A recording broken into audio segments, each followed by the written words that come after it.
professional in all the things that we do, whether that be via email, in person, over the phone. Treat each other the way you want to be treated. Just make sure that where it's not acceptable to make assumptions of anything. I encourage you to ask questions, speak up, and if you want something changed, respect each other's votes and opinions, and just be courteous to one another. Try not to speak over each other. And that's it, just a little reminder. And Tiffany, welcome. Thank you. Nice to see everybody.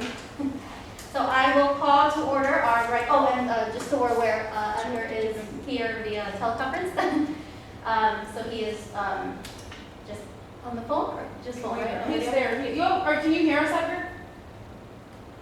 Are you there? Can you hear us? He's got hello. I think it says he's on mute, but yeah. Thumbs up?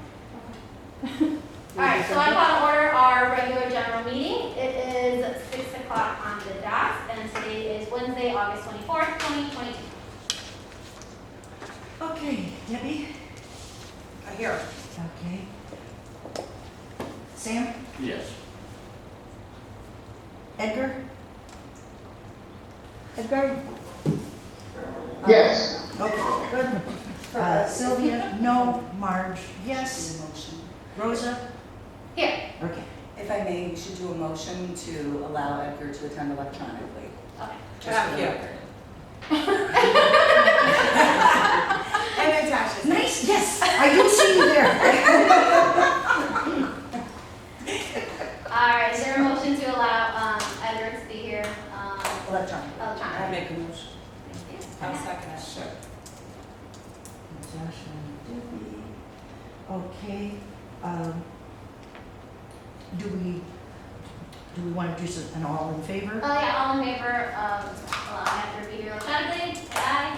Aye. Any opposed? Okay. All right, so we'll move on to the consent agenda. If there's no objections, the consent agenda will be adopted, including the June 22nd minutes, the July 27th minutes, July financials, invoice and payroll warrants. I make a motion that we call the agenda out of order and start with new business since Edgar is on Zoom, and I know he's on a limited time.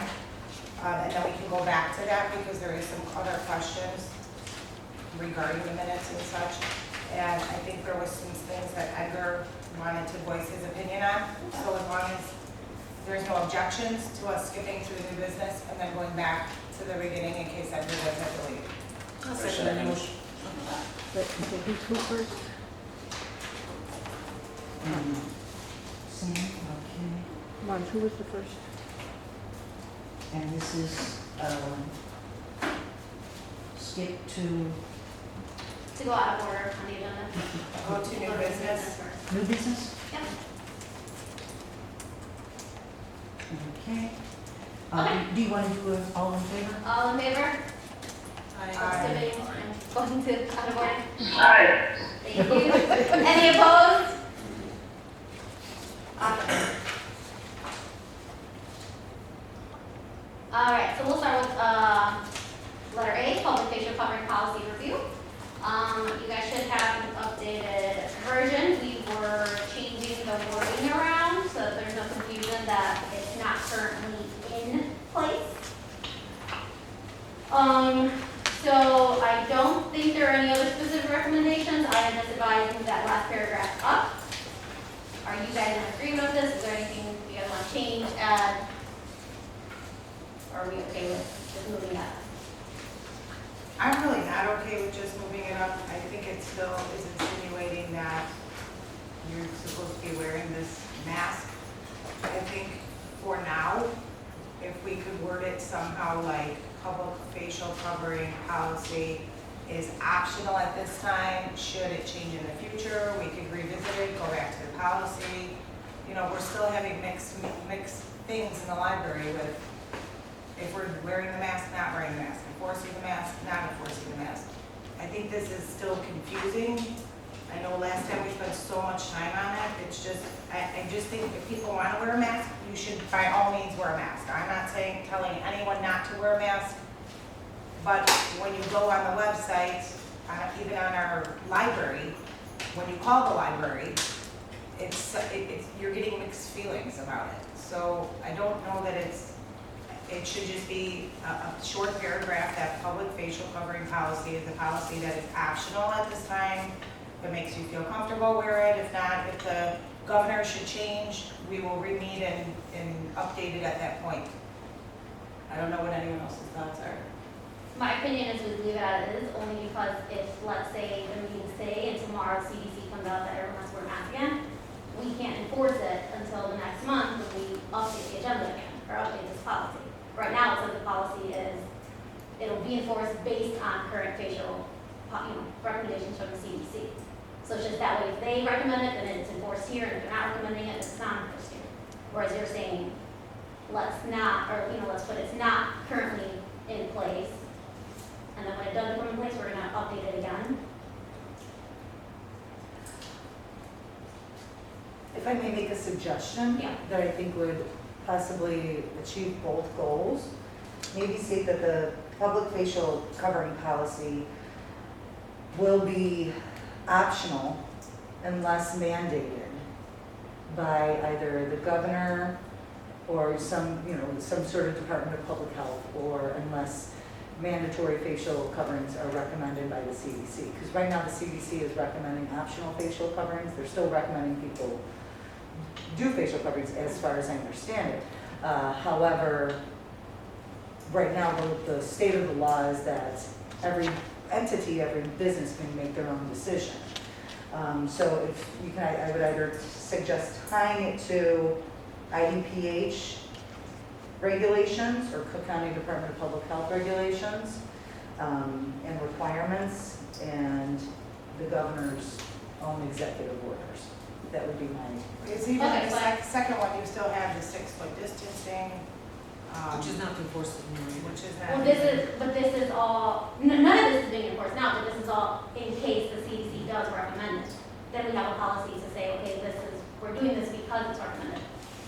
So we're saying 6 feet, it's not needed right now, but I like how you're saying the public facial covering policy, how do you say it, is optional? It's optional at this time, Optional unless mandated. unless mandated by a state or federal agency. And that way you're just kind of leaving it a state, federal, or county agency. Because that way if the Cook County Department of Public Health mandates it, you're covered. And I would actually eliminate the rest of this, Okay, because, and the reason for that is I know that the 6 feet is actually changed, I think. yeah, And I don't think they're recommending 6 feet anymore, I think they're recommending 3 feet. And just, as we know, from the beginning of COVID to now, there has been a lot of changes in the recommendations. Yeah. So this gives you a little bit more flexibility and just says, we're gonna comply with whatever the government makes us do. correct. Okay, that works. Okay, so you're saying, okay, this public facial cover policy, we'll strike that, will be enforced, so we're gonna put covering policy is optional unless mandated by the state or federal government agency? And unless mandated by state or federal governmental agencies. State, federal, or county. I'm curious, what's the difference between that and saying will be enforced based on current facial covering recommendations?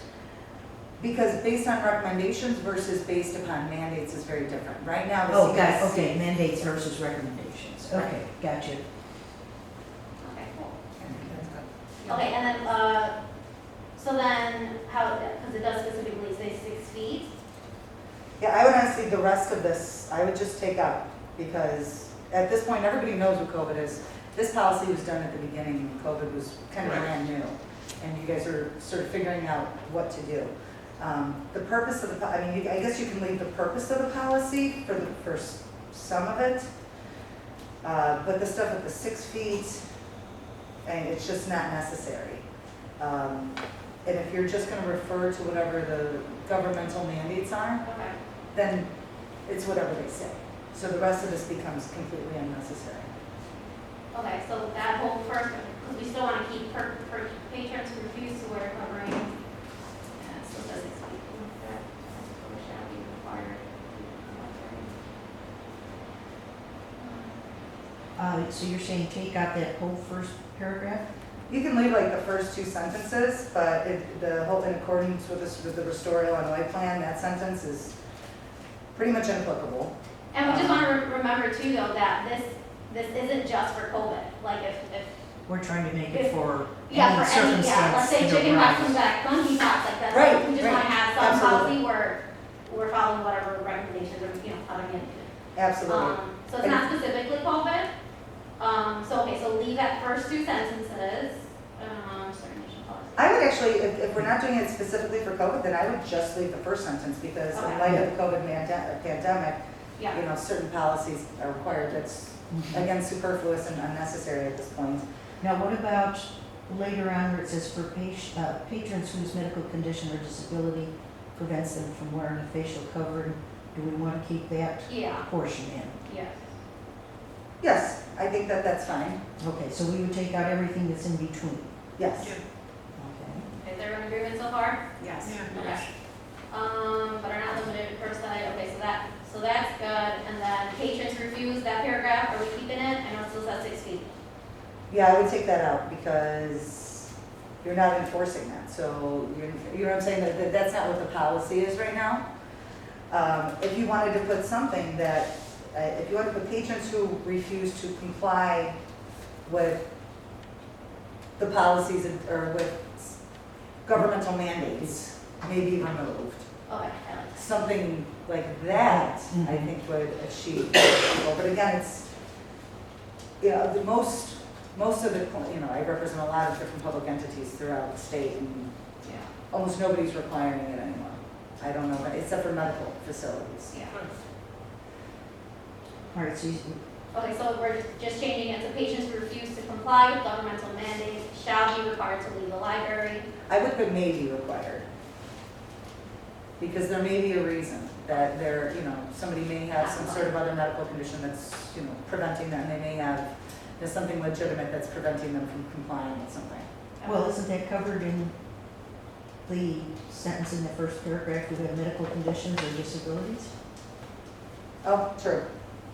But then, But still, they go hand in hand. yeah, I would still say may. May be required to leave any patrons who refuse to leave, so that's all staying. And then in accordance, that's part to exclude and, okay, so then that last paragraph is fine too, in accordance with the Illinois Public Library District. Stays. Okay, cool.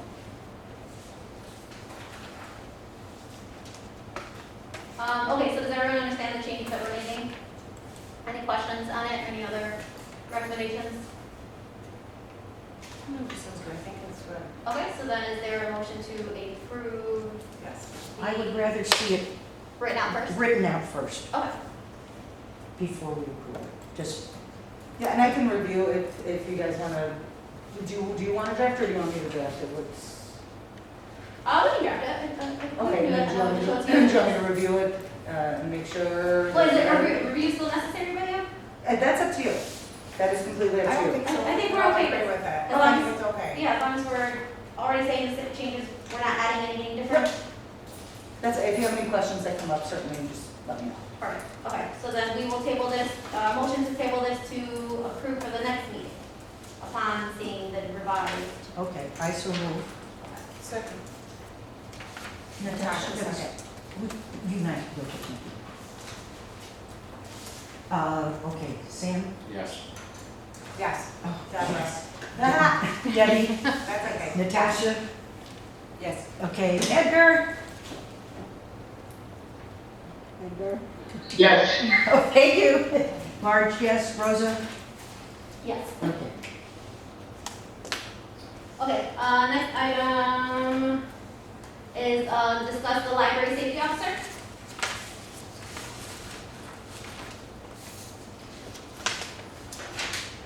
Okay, so I think this meeting, we're just discussing, what the library safety officer does. I actually would like to make a motion that we remove the library safety officer and do it more of an on-call, either for Layton, because he's on salary, or if we must pick an employee, that they get paid for that specific thing. Just for everyone's information, this is 3.5 years of FOIAs for the police department and the fire department. And there was actually one report that we needed anyone to be contacted by the police or the fire, and that was on 7/23. So him saying that he's on call 24/7 and he's the emergency contact, the police never had his emergency contact till after the last meeting when I pointed it out to Leighton. So for him to be already have receiving funds for who knows how long to be a safety officer, I don't know what we were paying him for. Well, but he's not, and maybe Danielle, maybe you can talk on this, that's not his only duty, is just Okay. to come in whenever. Well, that's why we're trying to find out what his duties are, Okay. and nobody wants to explain it in detail. So if you have a detailed, what his duties are, we've been trying to get them. I know from, Sam's even flying them, it's a generic thing off the internet that says he's in contact 24/7, so 24/7 on call for building emergencies, which I can't point out any because we just paid $407 to fix a toilet that didn't flush. So that wasn't it.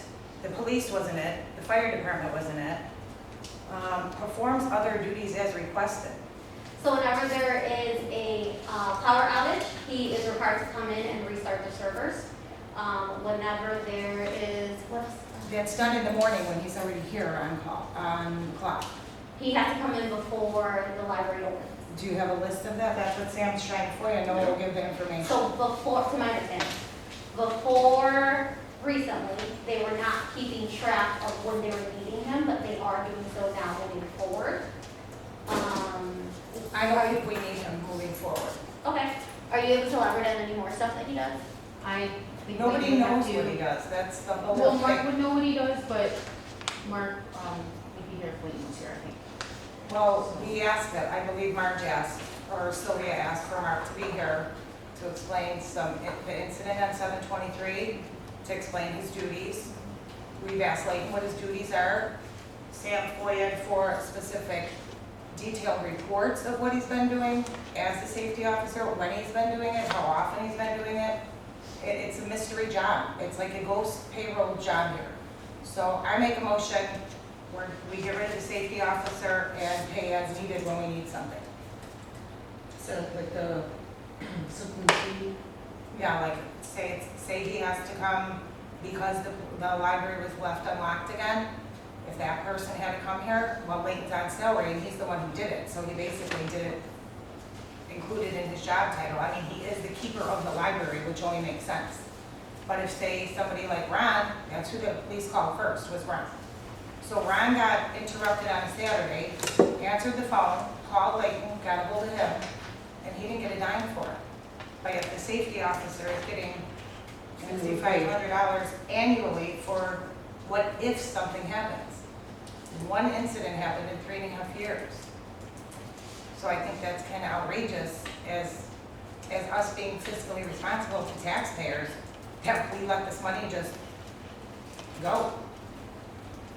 My opinion would be that we track what he does for at least 30 to 60 days to see how often we actually need him. Rosa, I've already tracked them for 3.5 But years. that's only FOIA stuff. He Okay. doesn't just do, Well, why are we not able to get the information that we continue to request?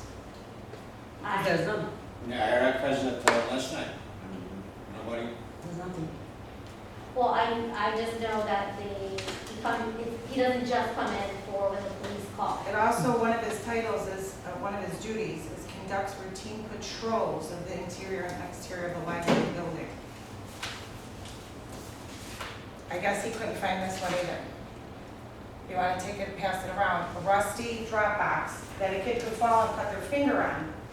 This didn't happen in a week, this didn't happen in a day, and this definitely did not happen overnight. This is rust about 5 inches up from right in front of the library door. He has to pass it to come in. This is our safety officer. So why are we paying him? I second the motion to remove the safety officer. second. I second it. Oh, I made the motions, I'm I'm sorry. I really think we need to. I don't think we have the authority to. I think if the need be, we can compose a different title of a person if we need that person.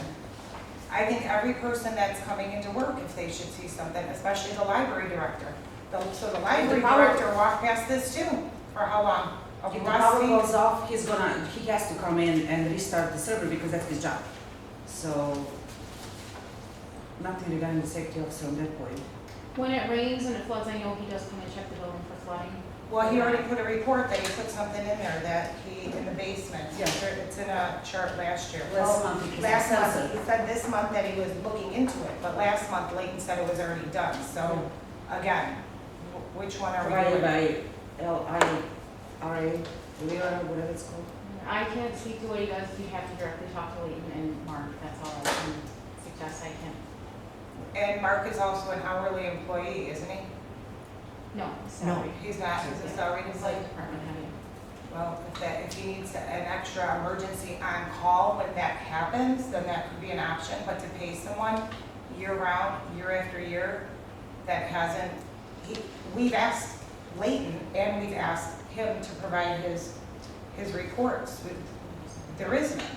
I believe when we had an alarm system years ago, he was the direct contact, but this was many years ago. Many And years that's when ago. it was established. Correct.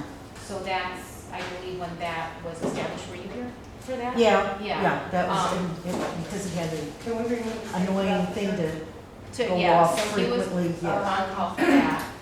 We don't have the alarm anymore, but he still, what I know that he does is, like the server, he's on call when the power was out for 2 days, he was like waiting, coming in and checking. When it floods, he comes in and handles that. He deals with like plumbing and all that stuff, so I don't know if safety officer is the correct Toilet thing. not flushing was 407, so Oh, that's yeah, I what I don't mean, we know. can't include things that we are now outsourcing and paying other people for. I would say, personally, my opinion, but this would be up to Leighton, but I would say he's more of like a building manager type position than safety officer. I don't think it's the correct title. But again, we're not managing the building. What was the second picture again? Oh, a sinkhole that's been sitting there for 2 months by the parking lot, that everyone, all the employees park there. Is too. that's by the park over there? Yeah, yeah, so that's a safety issue too. So this is just what I found in 2 months of being on this board, that I don't think he's necessary with this job description and his pay. So I make the motion that we remove the safety officer, and if we need to employ someone else part-time, we also have a handyman that we've been paying, Louis Abram. So I don't know how Mark's taking credit for this stuff when we're paying someone else for it. But we don't know if he's taking credit because he won't get back to us. So these are my findings. That's why I just want to make the motion that we remove them. You want to take the roll call? She seconded already. So the motion should actually be, if that's the direction the board wants it to go, to direct the executive director to remove the position based upon the board's action. So the motion is, if that's the direction the board wants to go, it would be to eliminate the position of safety, or to direct the executive director to eliminate the position of safety officer. Wouldn't we want to, before we eliminate that position, wouldn't we want to like, okay, like when help comes in, when check for flooding or check if like, the servers are all before someone gets in and stuff. Like who would take over that? Like we should have a plan in place before we get rid of that position? No, I think we should add a position on if it need be, but if he's coming in and the servers have to be restarted, then they have to be restarted. He would have to do it regardless. How would we know the servers are down in the middle of the night? Well, I think that's why he comes in before opening. He gets alerts. He starts before the library opens anyhow, at 8 AM.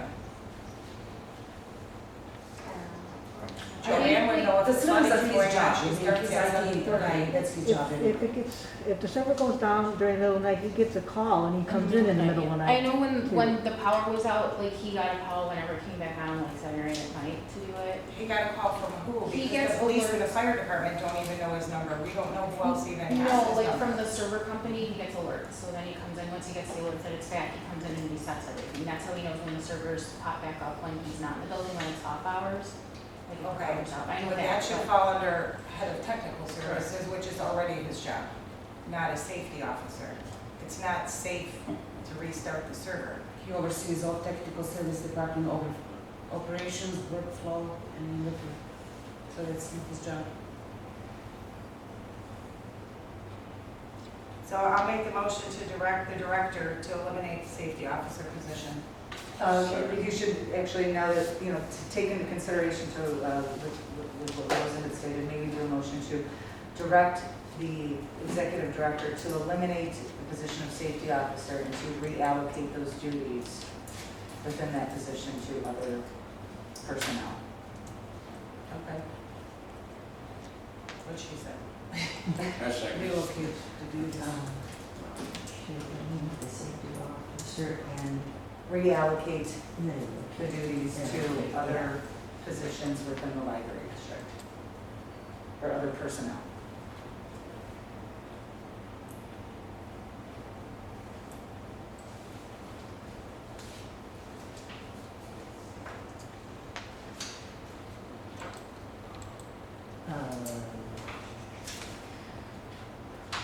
do we want to say anything about, all right, shall we say the safety officer was a paid position? Why, That can be put, by director, if somebody can help, it has to be compensated for doing when they have to be on a call. yeah, that's the thing. Like an emergency visit. Yeah, well, that's, do we need that in the motion? Or I is don't that think just so. something, is that housekeeping? I think it's going to depend upon who the executive director reallocates those duties to. So, because some of those duties may already be implied in somebody else's job description. Mhm. So sometimes, you know, organizations will establish a redundancy. So that way, if one person's not available, there's somebody else to do the duty and, you know, so on and so forth. So there may already be redundancy that's built into the various job descriptions. I haven't seen the job descriptions, so I don't know. But obviously, the executive director would be much more familiar with those job descriptions and be able to determine, okay, well, this person also has the responsibility to do the servers. So they will take that over as well as the executive director. And And I think Leighton actually has in his report usually that he walks around the grounds and he inspects it, so. That, I Just have to believe we remind pointed him. out that sinkhole when we had Winter Wonderland, and it's on his list to address, so he is aware of it. He's aware, well, that's even scarier than Danielle, that it's been I there know, for but I months. know, I think And it's on his list This, that. yeah. Because we never heard about that in We never heard about the sinkhole, we never heard about this rusty spot that we've been watching. Okay. So I make the motion. my second it. Lee Second. seconded it. Okay, Natasha seconding it. All right, this is a motion to direct the director to eliminate the safety officer and reallocate the duties to other personnel. That is the motion. Okay? Sam, Yes. Debbie, Yes. Natasha? Yes. Oh, Edgar? Yes. Thank you. I'm gonna say no, more because I'd like to see the position study before elimination. That's my view, which is why I'm saying no. Rosie? No.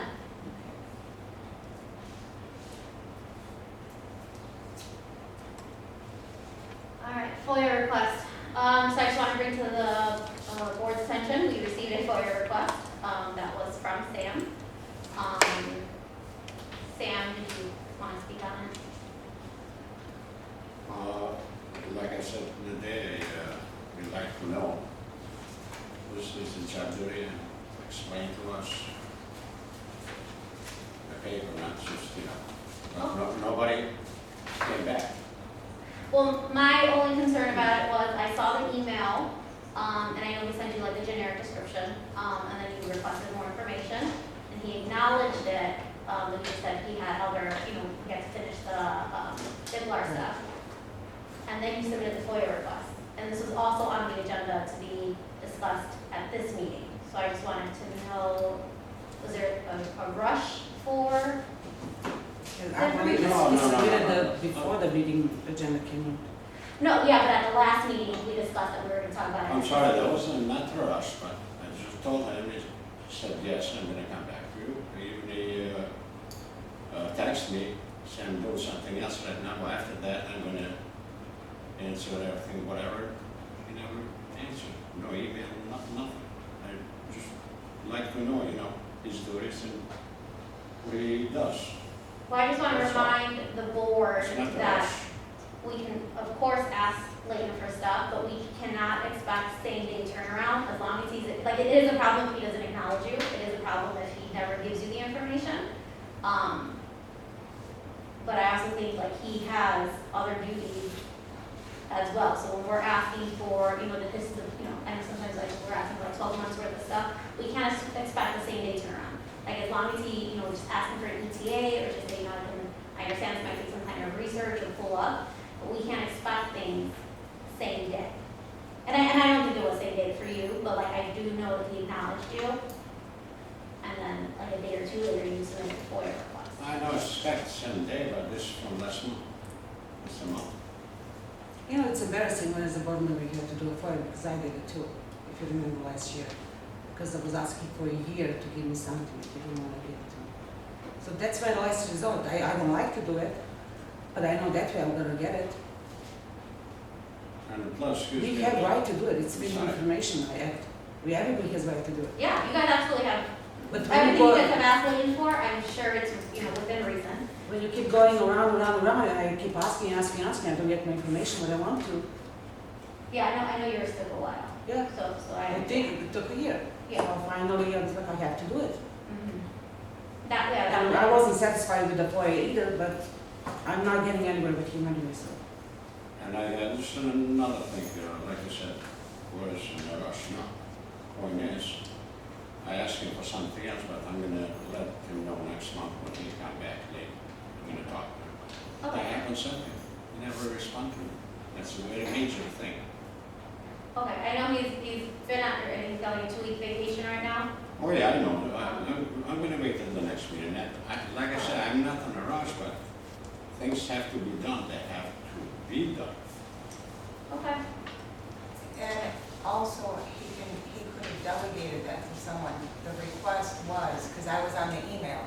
See, when you email Leighton and you together, Yeah. then he responds to all of us. So we all get to read the email, which is great because we can't email each Right, other in one big group.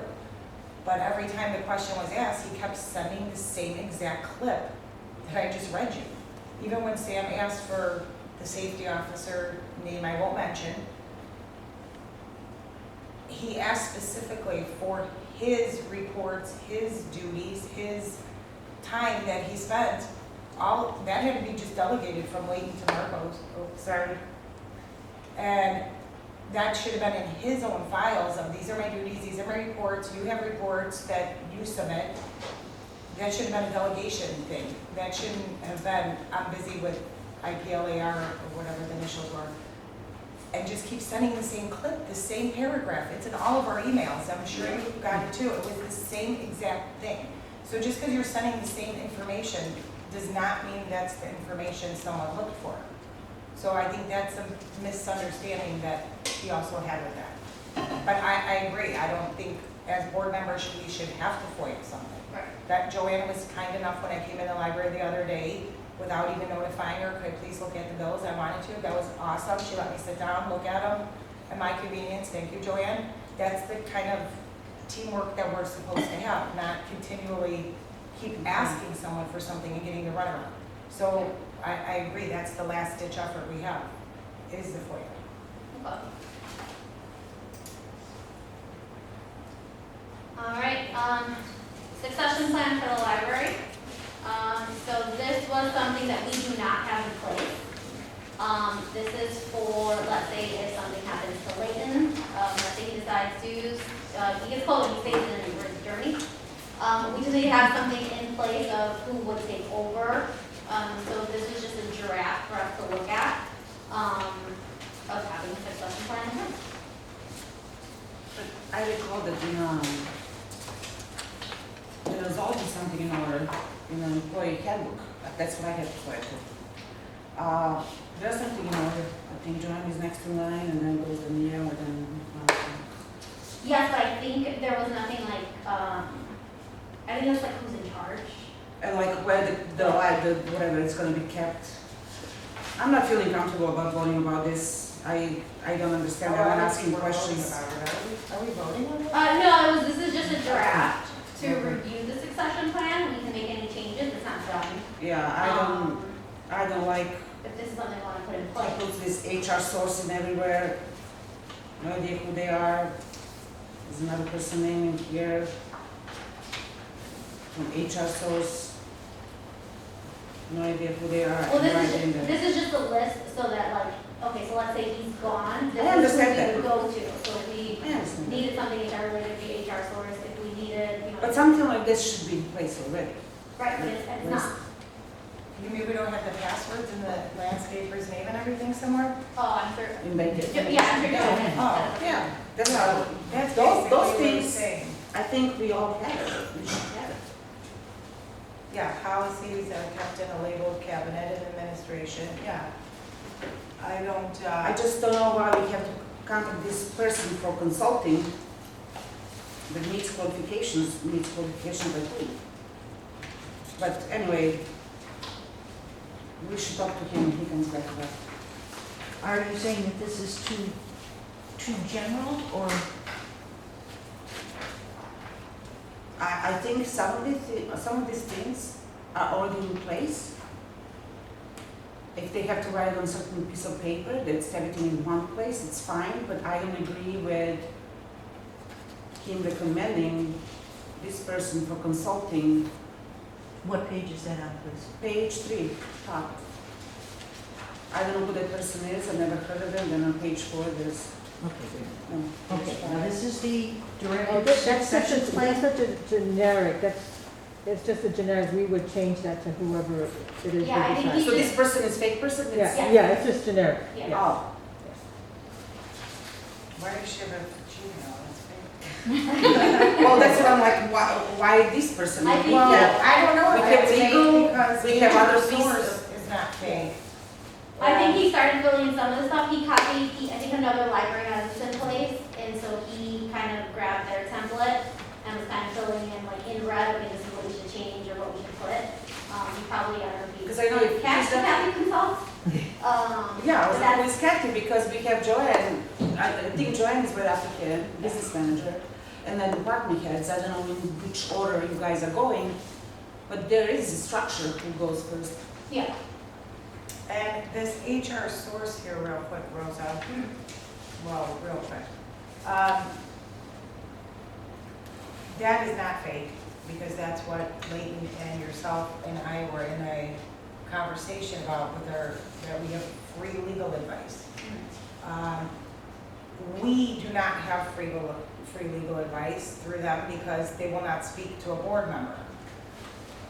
According to Tiffany, and she could explain it better, they don't have the interest of the board. How did you explain it to me when I asked you why they wouldn't give me the schedule? Why, that's misinformation. The people that work in this library, these are funded by the taxpayers, they're government paid salaries. You can find them on the website. There's no reason why I can't have somebody's schedule, and especially as a board trustee. So when they give out misinformation, we have no recourse because they don't work for Marge or me or Natasha or Sam or Edgar or Sylvia. You're saying they can only speak to the library director or you. What good is that? Why do we have a lawyer that we all voted on, we all budgeted for, a lawyer that we could get legal advice from. So you're telling me we have a legal free service, but I can't contact them to ask them a question. So what, so you're saying not to use them? I'm saying, how can we use them? Only you and Leighton can use them. I can't use them. So only Leighton can, so Leighton Leighton has his don't own do free anything. lawyer? Joanne, you have a free lawyer? But they can't represent anything to do with the library because we don't have a contract with them. We don't have a confidentiality with them. So they wouldn't even pick up the phone for me. So why are you saying, well, they said this and they said that? I can't confirm what they said because they won't get on the phone and talk to me when they wouldn't release the schedules of the employees to me. Lane claims he called this HR source and they gave him free legal advice through some software that we bought from them, and they recommended not releasing the schedule to me, which is outrageous. Well, it wasn't, no, It's we could release the schedule, we were just not gonna put the, on paper. it was the names because this is something we've always done for security purposes, we don't give out, Or what employees- security? because you never know somebody, because we get people calling, patrons calling, saying, I wanna know when so-and-so's and what's their schedule. But I'm not a patron, Joanne, I'm I a board trustee. I know that, but you don't want it really being out there, because if you lose the paper, somebody could pick But it I have all up, their et cetera. salaries, and I have all their last names and everything else, so it's foiable. So it was misinformation that you received from them. There I was think no that- reason. They weren't saying, to my understanding, they weren't saying, no, you cannot see it, and no, we shouldn't provide you information. I think just for security, safety reasons, they're just saying, can you come see it at the library? We'll pull it up on the screen for you, and you can review. But why do I have to do that? I have all these board packets emailed to me, I have papers, I have people's names, people's salaries, people's programs that we have. I have top secret stuff here. And you don't want to give me a schedule with not even last names, just the first names of people on there. And I do have where Leighton said he cannot release it to me. And he says, according to them, he's been advised not to release it to me. And then he went on with the big, I have all the emails if you'd like to read them, if you were not on them. And then he told me, go ahead, you told him, give me the information for HR source to contact.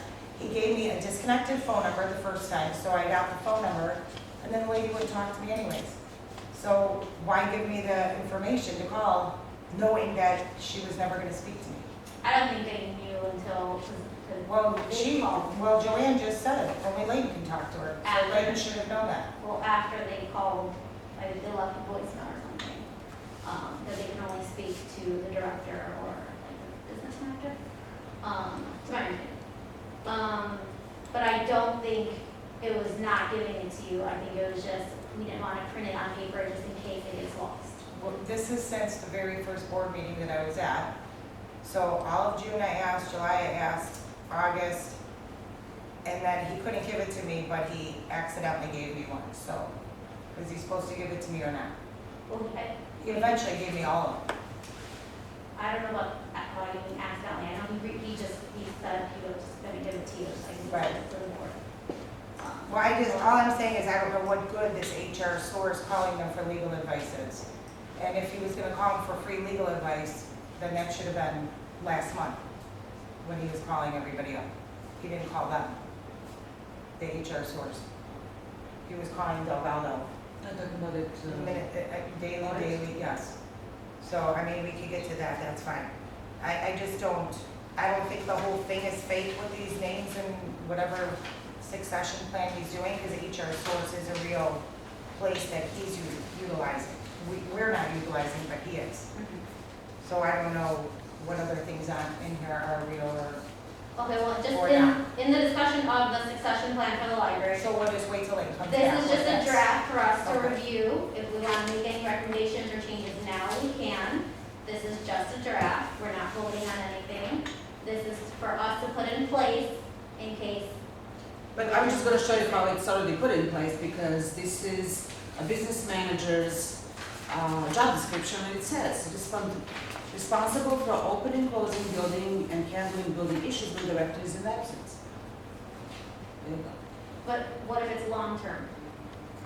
She really don't, Well, then she's gonna do the job of the director and. I mean, business super manager? long term, well, then we appoint Well, I think that's, director I think interim. that's the point of this, is just like if it's a long, I mean, I guess it also touches on We short term. appointed him to be the director interim before he got position, right?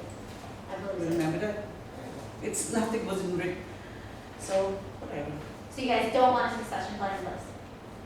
I don't think it's I necessary. don't think it's necessary, but if Leighton wants I to think everything speak is for already in place himself when anyway. he comes back, that's okay with me. Did you want me to speak to your concerns? You had said that you wanted me to speak to your concerns regarding the Yeah, the consultation. HR, that's the only thing. We don't have, I think we can touch on that when we get to library staffing levels. okay, Yeah, okay, that's, okay. that we can talk about. Okay, staff vacation guidelines. I think this was just brought up, because Leighton and Joanne were on vacation at the same time, and we just wanted to see if that was an issue or not. Well, I think that's a huge issue. I think that's a huge issue when you have the library director and the business manager, that one gets off at 3:30 in the afternoon, one gets off at 5 in the afternoon. And so those are the two top people that are supposed to be in charge of the library. And then you have the department heads all by themselves, but only one closes or one's here on the weekend. And for both of them to be on vacation at the same time, we had no idea. It's nothing with you, Danielle. I don't know if you're next in line. If you're next in line, so be it. We were at the meeting on Wednesday, that Wednesday night. Joanne and Leighton, neither one of them told any of us that they would both be on vacation at the same time, when they were leaving, when they were coming back, or even just throw out there like, hey, we're both gonna be on vacation. We left Danielle in charge. If you have any questions, here's her email, here's her, I don't have your phone number unless I call the library or anything. That should be discussed with us. This is supposed to be like a team, we're all supposed to be on the same page, not hiding vacations or not knowing who's in charge or not knowing what somebody's duties are gonna be. I don't think that out of a whole year, it's necessary for them both to be on vacation at the same time. Like right now, Joanne says she can't get in his office to see if the credit card's there. I mean. No, I could get into his office. I just didn't know. Oh, you just said the credit card's probably in his office there. I said that the mail, he has some mail in his office, but I haven't gone into his office to search. So then no one can So no, I open could, the mail? I could go into his office. I have the key to his But so no one office. opens the mail then for 3 weeks? How would No, they I know? do open the mail, but I'm not sure, after, when he left, I'm not sure, he might have it and just left it and didn't finish doing what he had to do with it. With the credit So card? he might have it. With the bank card? Yeah, Okay. again, So I we would don't have to ask him if he did receive it. So that's a miscommunication where he should let Joanne know what he's doing. So two people that are in charge of the library, first and second, should never be on vacation at the same time. Because how would Danielle go in Leighton's office? How would Danielle know what's going on? There's a whole year to spread out vacations, unless they're going on vacation together to Aruba or somewhere fun. It just shouldn't happen. It shouldn't correspond that way.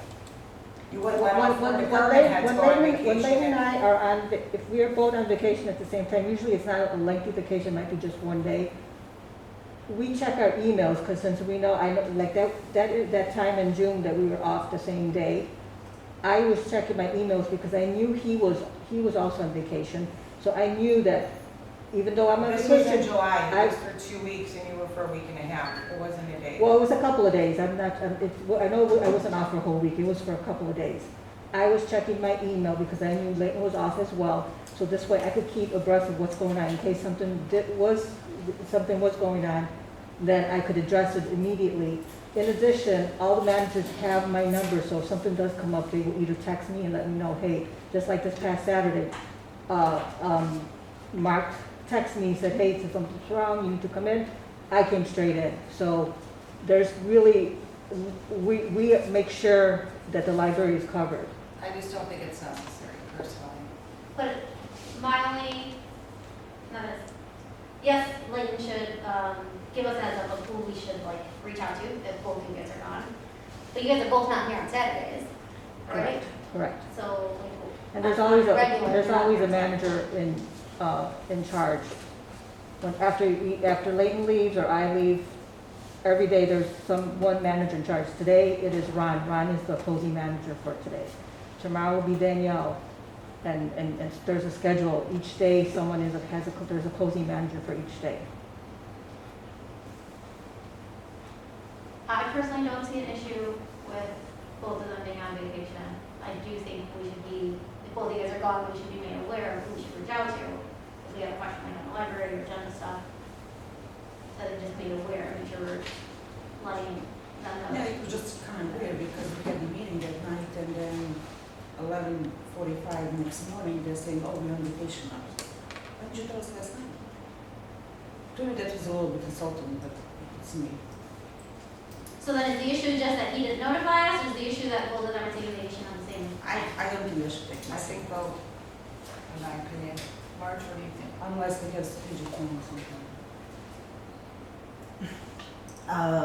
I would assume, but I'm sorry. Oh, go ahead, go ahead. I would assume, yes, it's nice to know for us, but also maybe, like, I assume you guys can handle it when they're not here. Oh, Like, it doesn't just leave, like, get up and leave. Yeah, but we have to know, Us as the board should just know. not, and I'm both of them. Yeah, I'm in agreement that, Litigation, I think, that's not, Well, you guys employ him. Yeah. And in any normal employment relationship, I mean, I couldn't just take off a week without telling my boss I'm taking off a week. right. So the notification, I think, is pretty important, and you guys last said, Kurt. did you sign off? Yeah, I probably catch us connecting. Okay, so notification, yes, we talked a little bit about making sure we're aware when he's going on vacation. Marge, you may want to note for the minutes. It's what time that they're dropped 6:50 off. PM.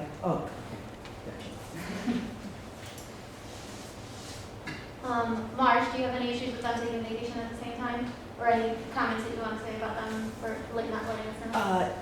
if both of you are at the same time, and let's talk, well, I was gonna say, do we want to talk in generalities, or evidently when you take your vacation, you're somewhere in the neighborhood, you aren't going to California or something like that where you're available. Who takes care of paying the bills? If both of you are gone, there's only Natasha to sign checks. and Well, needs to I wouldn't sign- take vacation if bills had to be paid that day. I wouldn't be taking vacation that day. Oh, I make sure that whatever needs to be done. it's done before you leave. Exactly. And anything can wait, or, Correct. but that's the only thing where I see a problem with both the business manager and the director being gone at the same time. Because there's certain matters that only two of them can do. That's the way that I'm getting it. But I would assume checks we know Not just weeks ahead of checks, time. everything else. Yeah, well, this is true, yes. We don't have to pay Like the payments bills. due. Yes, as Joanne says, she takes care of everything, so it's up to date, and a 2-week lapse till the next ones would get written up, or Right. no biggie. Yeah. So do you see an issue with both of them taking vacation at the same time?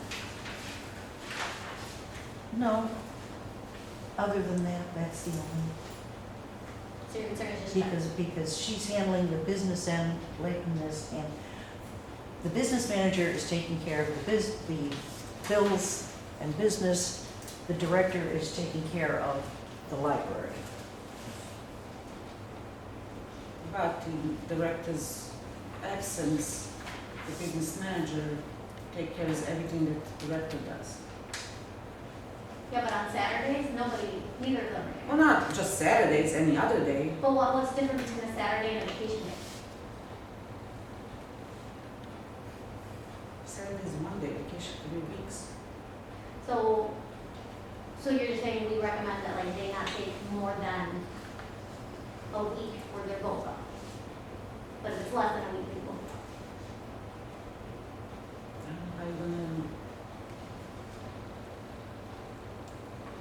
Wouldn't that be covered under the succession plan? I just go by job description of the business manager. And it says that business manager is responsible to do the work of the library director when the director is not there. I mean, this is legit that he gave, it's not something that's like that.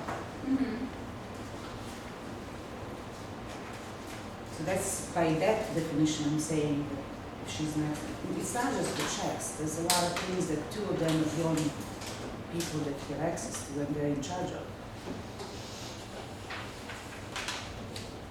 So are you wanting to implement something for a vacation kind of plan?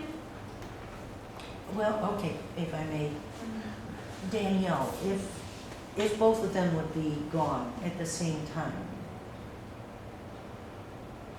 what would go on? If they were both on vacation at the same Yeah. time, if there was an issue that we couldn't handle, which rarely, knock on wood, we would be able to text or call either one of them, because when they're on vacation, they do stay available as Mhm. needed. I don't think either one of them take a vacation on anything like bills being due or anything that is that important that we couldn't handle. And if it was, I mean, Joanne could say to me, could you go onto my computer and get this? So there is a way to reach out and contact if there's a situation where they weren't in the building but needed something. And if there was an emergency situation, we could reach out to them if needed. But I think the managers here are pretty confident in managing things, I would hope. So I don't know, I guess it depends on maybe the length of the vacation. I don't know. If it's like a month, I mean, yeah, I don't know. How about if you can't contact both of them, then what? I don't think that's ever happened. You guys. Well, no, I was just saying. No, I you never understand, know. yeah, that's true.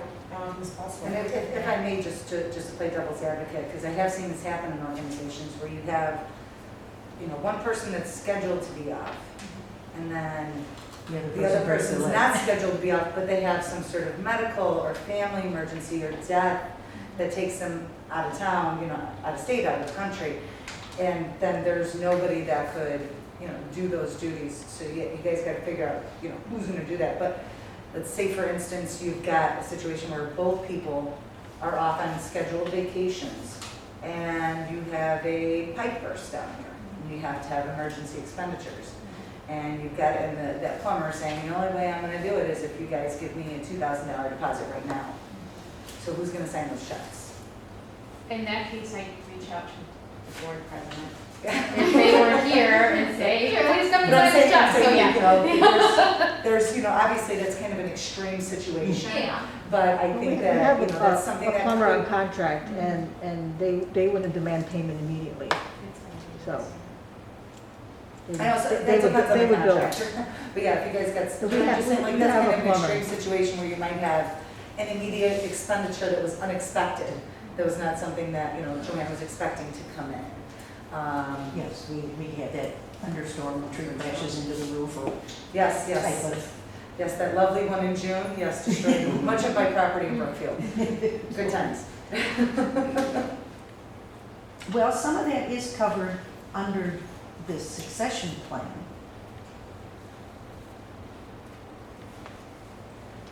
I think the succession plan was for long term, wasn't No, There's a small part about short term too. there's short term in there as well. So it's kind of covering all scenarios. it? We're spending too much time on it. Yeah, so what are we wanting to do with that vacation guidelines? Are we, I just think they both should be And out at the today- same time, maybe unless they have written notice of a reason. If she wins a cruise and he's going on the Price is Right, then okay, you both can go. But otherwise, I don't know why they're fighting it, why one can't just be here if it's a 1 week at a time. Police and firemen, they do their whole schedules for the whole year. They know when their vacation is, and that's too bad if it comes time and there's a hurricane and they have cruise tickets, go on the cruise or don't go on the cruise, but you're taking your vacation.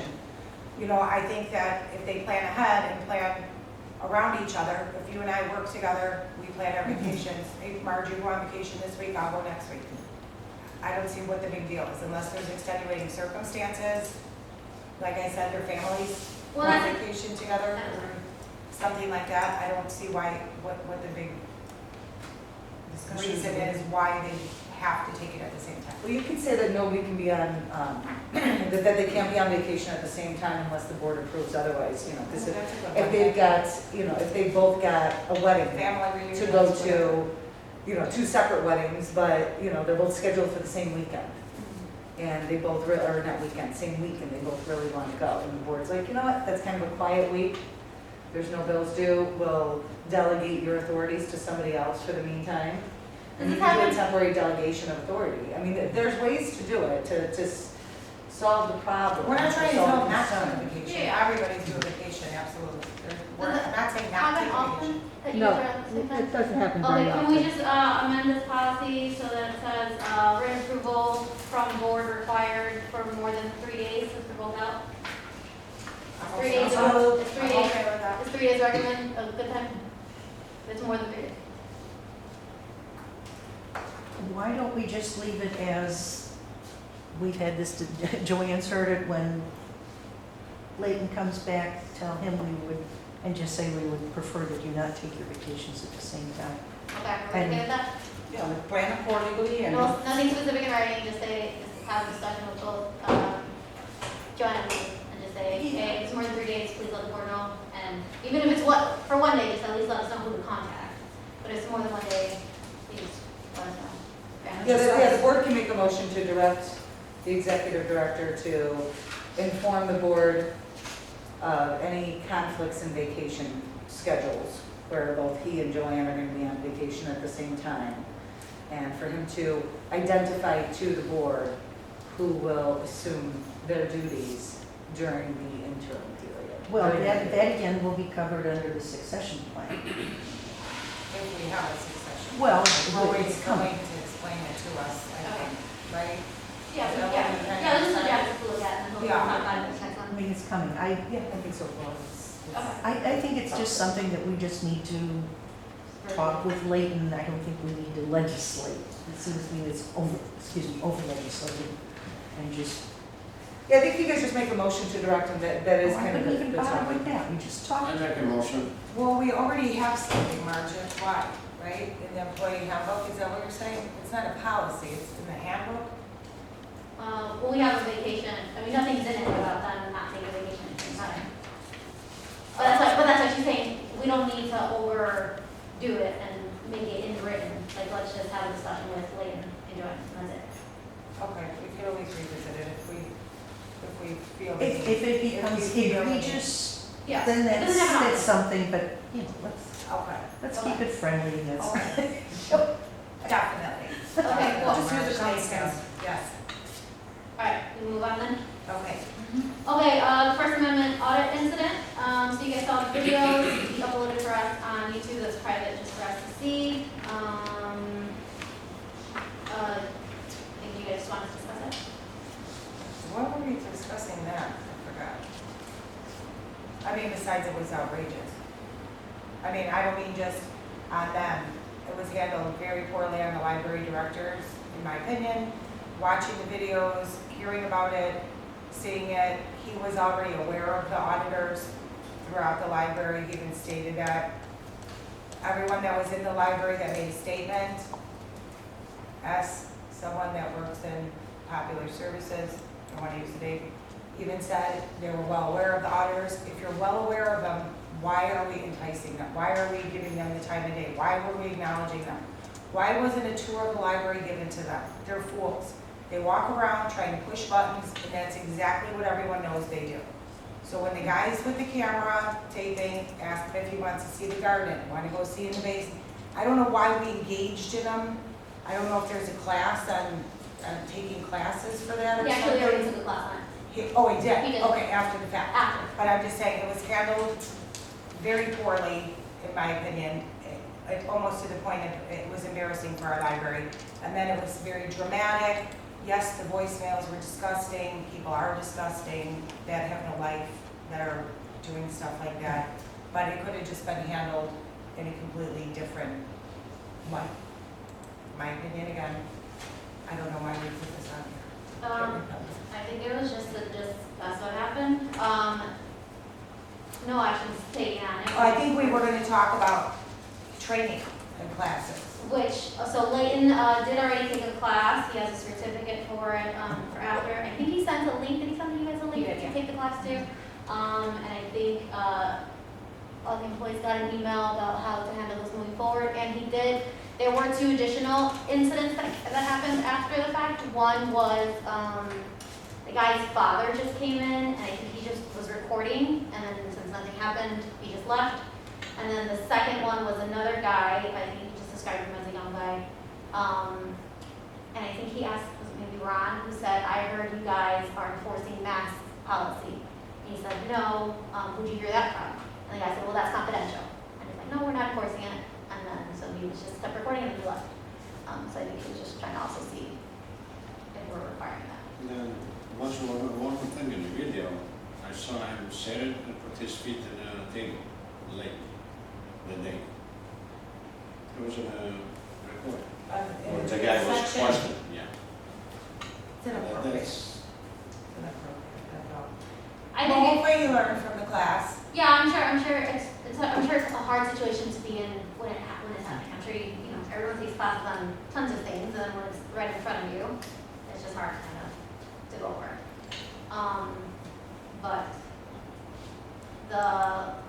video person, I saw the beginning before he came into the youth area. He was there for a couple minutes, like a good 5-10 minutes, and he was just recording, no one said anything to him. It wasn't until he went upstairs where they were asking him to, this is the teen space. And then that's where, Lane never told him stop recording. He was just telling him that this was a teens area, and the guy was just disrupted because there's no teens there, and then he started name calling and all that kind of stuff. Do you know what Could it have class been it was that he took? Like, did everyone take it, or what class is it? He sent it to us, I think it's a webinar he watched, and then he recorded it for us at Niche Academy, and he forwarded it to all staff to take. It's specifically for It's those. for children and adults. Okay. It's specifically for that. Okay. But I can ask him to send you the link if you want us to look at it. Okay. Just curious. Kill the cat, but I didn't know if it was one of those certificate ones like we have to keep taking classes and for sexual harassment and I think we can get, after all, that you get certificates to prove you. that you actually took the class. Yeah. So it probably was. It might be interesting for us to watch. Not so much for the face-to-face, but the issues that these people are raising, not the crackpots, but there are people who are, shall we say, trying to educate all of us about First Amendment rights. And I think it might be a little bit of an eye-opener for some of us that our policies don't necessarily mean anything because it's the First Amendment. And our policies are not enforceable. Some of them, that is possibly true, but some of them are enforceable. There are provisions in the Library District Act that do allow for, you guys to create policies and to expel people that are not compliant with those policies. Yeah, I think that where, it kind of all went astray is, these guys and gals are going out there purposefully, and they've visited almost every single one of my clients. They're going out there purposefully to try and egg someone on and to try and get that salacious video that gets 1 million hits. That's their purpose. They actually make money off of this on YouTube. That's the Right. reason that they're doing this, at least most of them, not all of them. Right. Most of them.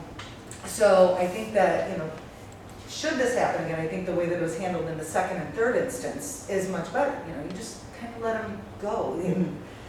That guy actually posted a video of the Brookfield Library and, the A+ audit at the Brookfield Library.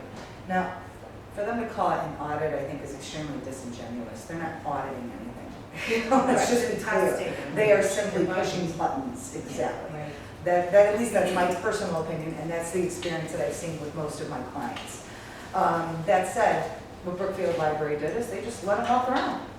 And, made sure, of course, that they weren't harassing patrons or interfering with the other patrons' ability to enjoy the library. The second that they start doing that, that's a different situation. They just won't Okay. go out. My Because question if would be you is- don't engage them, Mhm. 99.9% of the time they leave, like they did in the second and third It was instance. the Westchester. Westchester Post Office, did you watch that one? Oh, yes. I was aware of these people from all over the country. I don't know how nobody knew about this. I never knew that. Oh, it's been crazy going on images. for years, and Okay, Last year it got let's really get hot. to our kids. What about I would say my question is, particularly we say, so to speak, no unaccompanied adults in the Unaccompanied children's adults. section. In the children's section. Unless they're using the collection, Mhm. they can get books from up there, they can use the collection, they can't hang out. So with somebody like that, would it be okay for a staff member to, well, in our library, they can sit at the desk and keep an eye on them. But shall we say discreetly follow them? Are they is the library within their rights for them to do that? Because absolutely, I could follow you walking down the street. It's the same thing. If I felt like following every step that you were taking, I could do that, and they could do that here too. So I guess in a situation like that, with the library's policy as it relates to the teen section, some of the kids sections, I understand the wisdom behind it. You don't want some creepo right. coming in and Well, that's- bothering the teens and bothering the Well, children. I noticed this guy didn't try to go into the children's section because to myself, I said, well, he wouldn't get much sympathy from his watchers trying to crash into the children's Oh, there's section. enough crazies that watch them that they would still sympathize. Right, but you know what I mean. Space either, so. But that said, I think the wisdom behind the policy is there. Pardon me, I gotta take a quick drink. The wisdom behind the policy is there. However, if there's somebody in the teen section and there's no teens present, my suggestion would be, don't enforce the policy, because you know what? There's nobody else there. They're not interfering with Plus, us. it's really nice up there, there's 2 tables there. It's quiet. I was sitting there yesterday doing something. If you have the sun coming in from outside the windows, if there is no teens there, I don't see what the problem is. It is a public building. To go jump on someone and say, get out of the tween section, or teen, I don't know which one it is. But I think Tween. the issue would be like, if I was a teen and I saw an adult up there, I wouldn't want to be up there because there's an adult already there. But nobody was there. I've never seen one tween up there myself personally, but I'm sure it happens when they're sitting around. All the times I've been here, I've never seen anyone. I don't know how they're I mean, the teens can go in the adult section, and nobody says, get out of this section. I don't think, unless there's a ruckus being caused, If they or were something there uncomfortable. and he didn't want any teens to go over there, I would just be up downstairs and tell the kids, at this time, just please don't go over there. Go in the kids section, whatever. I mean, it can be handled differently, Well, I was just curious, especially because of the children's section and how that would be. Yeah, I mean, technically it is a public library, it is, open to the public.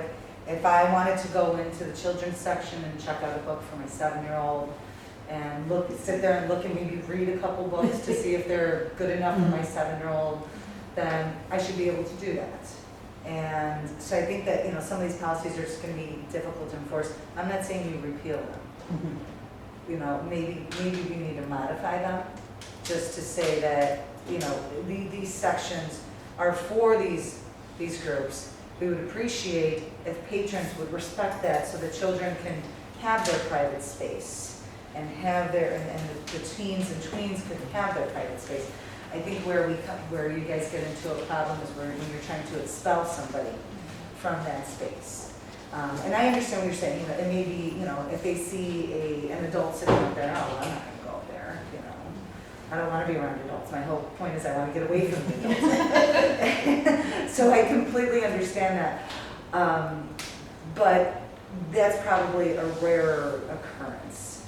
And, if there's, I guess if a library employee is sitting at the front desk and they see a teen or a tween come in and kind of look up there and see that there's somebody up there, maybe that library employee can go up to the patron kindly and say, hey, there's a couple teens that would like to use this section. Would you mind possibly moving to another section?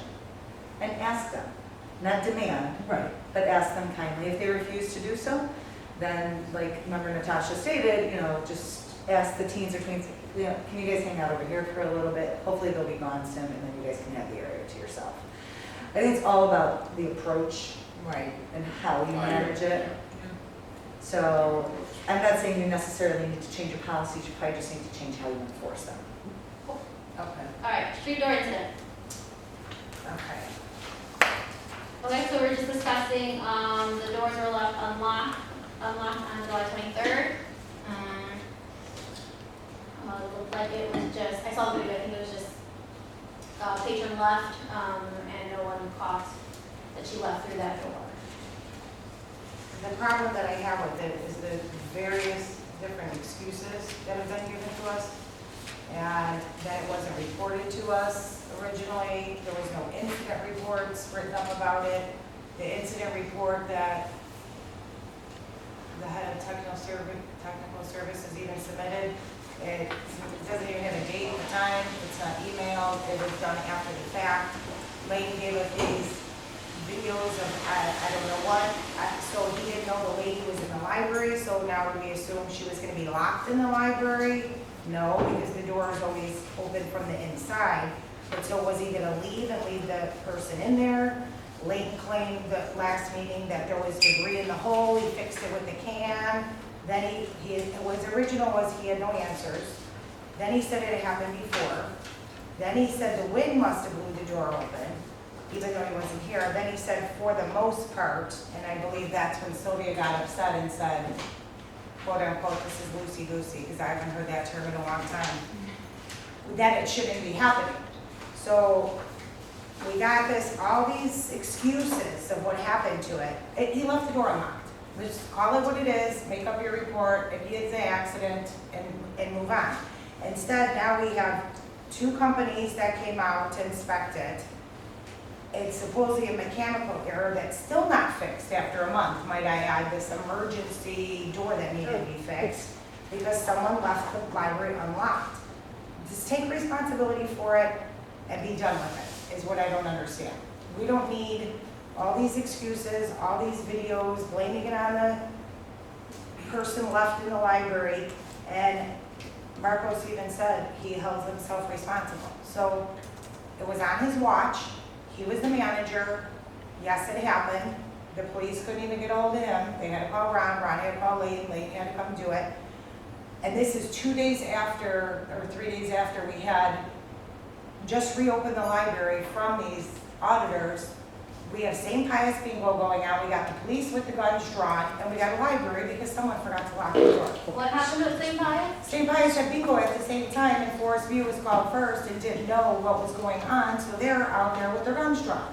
So people are freaking out in the bingo hall because they're telling them stay in there, it's on lockdown, and they're seeing what's going on at the library, all because somebody left the door unlocked. Layton had received an email from St. Pius saying that she heard that there was rumors that the St. Pius went on lockdown, and she was like, I just wanted to let you know that it never went on lockdown. Okay. But it's still an instance. I could bring the people here if you want. I mean, we could do the he said, she said. Layton claimed he fixed it with the can of air at the meeting, and I have the video too, I have the minutes if you guys want to review it. Then he said 3 times before this happened on mechanical error, supposedly. Didn't say what dates those were. But he didn't have answers, happened before, the blue winded open, for the most part it closes, and then he says he fixed it with the air can to get all the debris out. Remember that big demonstration with the lock and the debris, but now he's saying it's not that, it's a mechanical that we're gonna fix, but we haven't fixed for a month, that we just, The door people came out today. They have to replace, there's like mechanisms in the door that go down into the holes, and they're getting destroyed from the weather and the salt, so they're gonna replace it, they're gonna send us a quote. Can they make it where it goes up? They have to replace it all, I think it sticks, so he showed us today, there's a switch to turn it on and off, and what happened with Mark was the door was locked, but because we were never shown, you turn the power switch off first, and then it will cycle through, so when you close it, if someone goes out, it will catch again. And that's what happened, was the door was locked, somebody exited after the door was locked, and it didn't catch when it closed. So when they replaced those things, Dave was the guy who was here, that would fix that issue. So for now, we've been instructed to turn the power switch off first, because that has to cycle, it was some what was mechanical. the other door company, where's their report at? Is Stanley the one we It's, have right? no, Wasn't it Stanley? Or It's Stanley's the other one? TK was today. Oh, I'm sorry, TK was today. And Stanley's our door yes. company? Okay, so The TK is security, the company right. that came on today, and Dave is the repairman that came on. What happened to the Goldie and the other one? Did they come out yet? The Goldie? Yeah, there was 2 other names of them from last time that lady was gonna call. I mean, we could keep calling people until they find something wrong with it. It was left unlocked. It hasn't happened in 3.5 years, there's been no mechanical error, there's been no anything, it was unlocked. If I want to have surgery, I could go to 7 surgeons till I finally find someone that wants to cut me open when there's nothing wrong with me. So if this is a detailed report, why did we switch 4 different people? We're on the 4th person now that is going to finally change some mechanisms from the weather. According to Layton, that's not what it was last month. It was just a little debris in the hole, and he fixed it with the air can. So I don't think a professional No. had looked at it at that point, right? No, he did also, today when he came, he also did clean out that The little holes, yeah. area too, where all the debris gets in. I think it's multiple things that just happened that the door was left unlocked. The person left, no one double checked that it was locked after she left, no one noticed that she But was here. we're not so worried that we haven't fixed it in over a month. So we're not that worried about it. I mean, we've got people to come out, I mean, we would have to, as long as it's within budget, they would just approve it. But I assume we don't want to just go to the first person. Well, I for sure wouldn't want to go to the first person, just like the emergency call on the toilet Safety. for $400. That's outrageous. right? We didn't call anybody else, we didn't even call our handyman. So, okay. So Danielle, like you're doing the closing too, right? So how do you guys check? Do you just push on the door? We lock them and then we push on them, like the door without engaging the Yes. bars, yeah, and Well, it should. If it's locked, then it's not gonna open, right? Correct, yeah. But if someone goes out after you've locked it, if you haven't turned the switch off first, it will not catch when it comes back, is the Okay. problem. What about when you guys lock everything and then go outside and try to push it from that and then go in the car? It wouldn't open if it's caught. That's what I'm saying. No, If you- wouldn't that be a standard procedure? If you do a Yeah, standard to check procedure, from you the go outside. outside after you guys Correct, leave, yeah. and then you try the doors, then you will see it, and Oh, like they should add that as part of the closing procedure. Yes. And I know because I pointed out that had this person been, like a person with bad intentions and wanted to stay locked in our library, no one would have caught her. So, after I pointed that out, you guys got, I believe, new instructions where, now the department has to, check all the blind spots and of course their own area. And then, there's a second person who goes to double check that everyone's gone. So now they did change their because thing. you because can see I the was- video that she was Granted, she upstairs. left, but had she not, I still never even saw her leave out that way throughout the videos, so I don't know. You guys reviewed the videos? Yeah, she left through the front door, but she Right. was upstairs, I don't know how nobody caught her. She No, was that's what I upstairs. mean, like, how did someone leave someone upstairs? Isn't that a practice to sweep the library? What if someone's hiding in this room or that closet, or you're just gonna, especially after everybody was so petrified with the auditors that we have closed the library, you should be doing a sweep of it. Someone might be hiding in the bathroom, somebody might be hiding, I think she was sitting on the floor by the graphic novels and Mark walked through, but didn't see her. He didn't walk all the way around the house. she was on the upstairs, Yeah. standing up, looking at a book. Yeah, she popped up after the lights went off, maybe because the kids sit on the floor right there and read stuff. I think that's what she was doing. And he just didn't see her because she was sitting and he didn't walk around. He Well, didn't- thank God it wasn't a kid then. Yeah. okay, so the new procedures are already in place for that. And I would just add, And then the door, we are hoping, can you email us when that gets fixed and done and over with? and I would just have to walk outside and today. Oh, and then, yes, let's make sure we add, to the closing procedures that someone goes physically outside and tries to pull on the doors, all of the doors. Yeah, who's in charge to check all the doors? Quarters closed. The department head that's in charge of the evening. We have to lock up and check all the doors and check the building. All of those or? One per night, but we all have an assigned night and assigned Saturdays.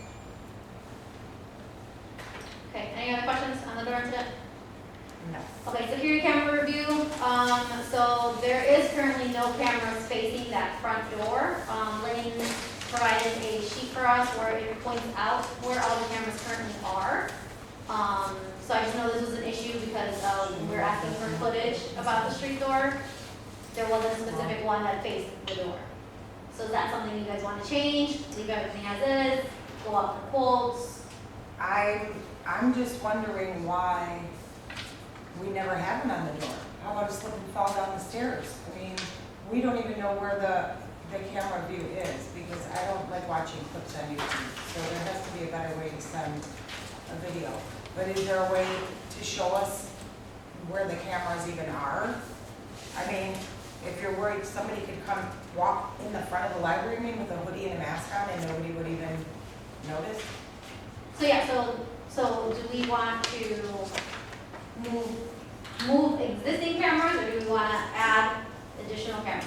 I don't know how many we have and how much we pay and who we have. I mean, I would say get some quotes. We definitely need one on the front door. What if someone falls on ice? Yeah, that would be, That's a yeah, big one. that's a big Huge. one, I yeah. can't believe they would And- have. If I may, I think you honestly need one around the entire perimeter. Right. And Just on because each of. of the doors, definitely. Exactly. Yeah. And Especially possibly if the one parking lot, looking Kids onto section. the, teen section as well. looking at the checkout box out there. You want one there, so if, for any vandalism. Well, I think there is one because some girl got caught kicking the Oh, yeah. handicap button. Yeah. Well, I don't know where the, it It could be covered under one of the existing ones, but No, I I just, just think like when whoever walks through the front door, camera should be facing there, so you see exactly who's walking in.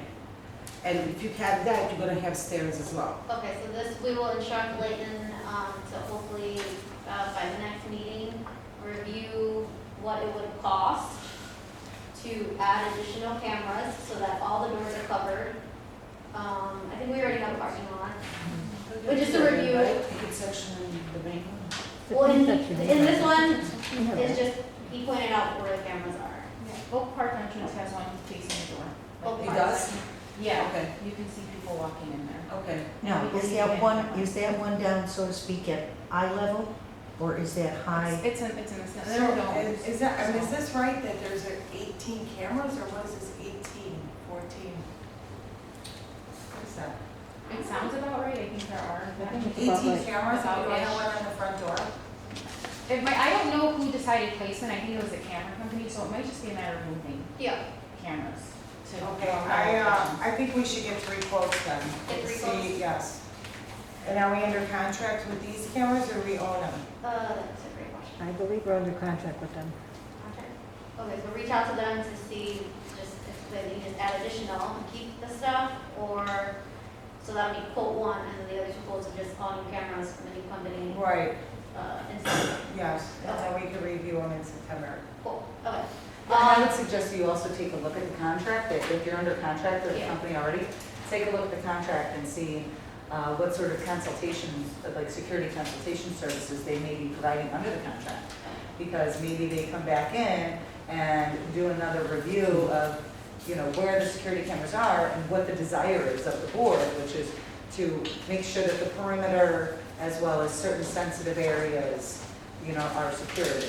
I mean, and unfortunately, bad things also happen in bathrooms. Now, I'm not saying you put security cameras in bathrooms, but you can put them outside of bathrooms to see, you know, God forbid something happened to somebody. You know, you can see who's going in and out, and I just want to see what's happening inside of there. But, you know, there are certain And things. see how long the contract is too, Joanne, Right. maybe it's up, maybe we'll get lucky and we can, And maybe you know, go out to do bid. one. Because if that company, if we have a company that told us to not direct us in an order to put a camera on a front door, that's kind of crazy. That's crazy to me. You should always have that for a slip and fall. Yeah, Especially on a main door. Yes, busy and the stairs, with ice. yes. Well, and also just with all the, you know, seriously, all the crazy people out there. Coming Because in. We're living in a crazy world these days, you know, it's, God forbid somebody comes in and wants to do something bad, you know? You want to be able to get as many pictures of that individual as possible. Right. Yeah, well, in the front, yes, outside, looking in there, and like you say, one that would be at ground level so that, like you say, walking in, you can get right in their faces. All right, so we'll review that next month. Library staffing levels, so there's concern that we are overstaffed. Yes, I understand, yeah. Okay, do you want to speak on it? Well, kids are back in school now, and we actually haven't even cut a couple hours with some staff members. We've actually started adding more people. We've hired more people since the beginning of the new year. I don't know what we're doing with all these people, but just for example, today we had 0, unless it's not on the calendar, 0 anything going on here, and we had, let me just be precise, so I don't look like I made up. 13 people here at 1 p.m. on the schedule. I think that's a little too much. Kids are back in school, they're using the library even less. We already have a lot less traffic than we've had before. We've had more since the COVID started, but not enough to come up to these staffing levels. Our full-times and our part-times, you know, as soon as we open the library, unlock the door at 9 a.m., we have 9 people here. Sometimes we have 10. What are they doing at 9:05? What are all these people doing? You know, if everyone at night already put the books away, which they have in their job description, and cleaned up their area and made sure everything, what are the people at 9 o'clock doing with nothing going on here? Not a craft, not a project here, not a resilient runner, nothing, and the kids are all back in school. So I think that's That might be their time to do the paperwork. a problem. What paperwork? Well, when the grade school kids are back in school, we do have homeschoolers. We have a big homeschooling group that uses the library. We have pre-K story times. For my department, when the kids are not here, we use that time for planning, we use that time for shelf reading, we use that time for school outreach, for senior outreach, for homebound delivery, for We have one reports. homebound delivery last month, so I'm Yeah. gonna just throw that out No, there. that's fine, yeah, Okay. and we've done daycare story times outreach, during the summer. That's with the outside the school- library. Correct. I'm talking about inside the library. Well, there's staff going out on library time to do How many outreach. people are going out? Um, One or two, depending on how big the group is for a story time. Well, it's usually between 16 and 19. 16, 19. Well, that's what you have in your 16, report. how many Rising people are Stars going out? per week. No, how many participants? you Oh, have no, with that group, At one time, 16 to 19. there's two groups they do there. There's Okay. a 4 and 5 and a 2 and 3-year-old they do. Okay, and you know why are we targeting a daycare? They That- walk over here, and they're in Majority- Stickney, so we just offer, we do youth commission, Rising Stars, whatever the other ones were, there's Teddy Bear One or Sunny Days, we do all the daycares we can. We do all the grade school pre-Ks, District 103, District 110. So we they're do- coming in the library. Some of them do, but most of them prefer we go to them. So why are we going to a daycare where people are actually paying teachers to teach their kids or read to their kids? To do a Why are story we doing time. that? To do a story time, we Rising bring, Stars is about 85% non-residents of Stickney. but they can still take out our collection, we get the stats for that, using their home library's card. And we bring calendars for events, and we bring information about library programs. Some of their parents come, they're Berlin or Cicero residents, but they do check out our books. So going there is promoting the library, marketing the library, handing out flyers, handing out calendars, showing the kids reading is fun. Like, actually, daycare teachers have said, oh my God, we want to learn how to do story time from you guys, because we Well, they should, their parents are paying them for sure. Correct, yes, I yeah. think I would want to get my money's worth if I'm paying a teacher to teach my I agree. child. Yeah. But how many people are you keeping track of, how many are getting here? Because we only have, I think, 1,700 valid, unexpired card member holders in this library. We keep track of circulation stats, and if You know, they're, how many people are coming out of this Rising Stars or these programs that you're going outside to get people instead of promoting inside or promoting in the village of Stickney or in Forest View, where the people that we want the card member holder to be the member. we go to Stickney Township Youth Commission, we go to District 103, pre-K, K, first grade, second grade, Edison comes Well, here. this library here, this multi-million-dollar library, I don't know why we're not wanting people to come here. We do, but if they ask us to come to them, we go to them. Why is that even an option for all programs? I understand some programs have to be, but our seniors, instead of asking to get a bus if they don't drive, or asking the village to transport them, I don't even know if that's an option, but the township has their own, we're doing Zoom still for our seniors. We're not even encouraging our seniors to come here. So we're paying people that are not even from this library to Zoom virtual chair yoga. Though that's for people in, like seniors in the library, they can Zoom, but we go to Township and present crafts. But we pay another person, besides a staff member, we're paying Wanda to do Zoom out of her house, to do 5 or 4 classes once a week. This month it was only twice a month, so she's canceled one and one got canceled. So we pay her to sit in her house in Zoom with 600 people in their house in Zoom, instead of saying, guess what? Not due to COVID no longer being here, our library's comfortable, our library's awesome, come out to our library.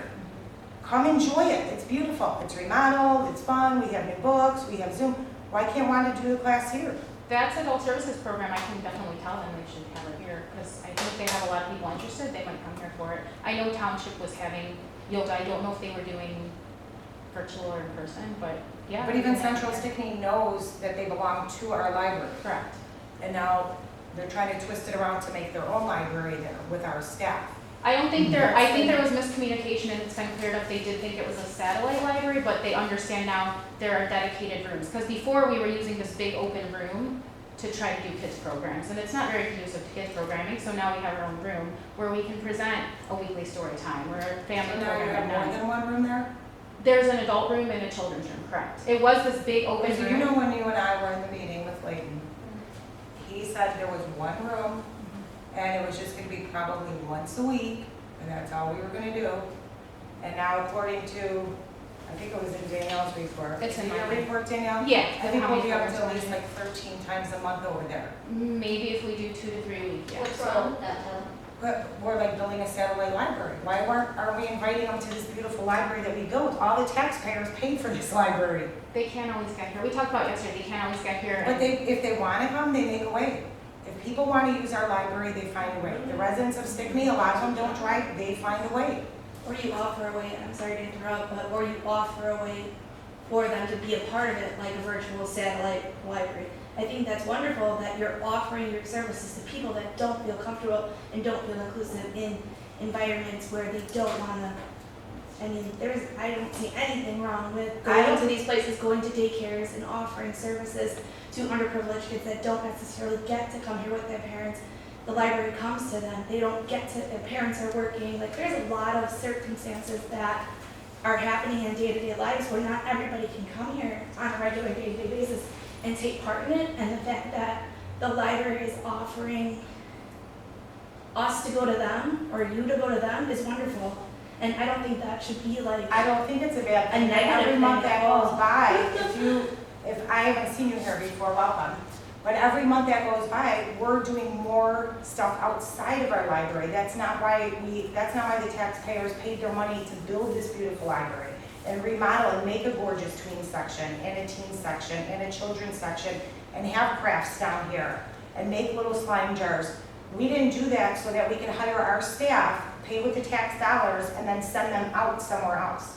That wasn't the intention when this was done. And I'm not against having an outreach program.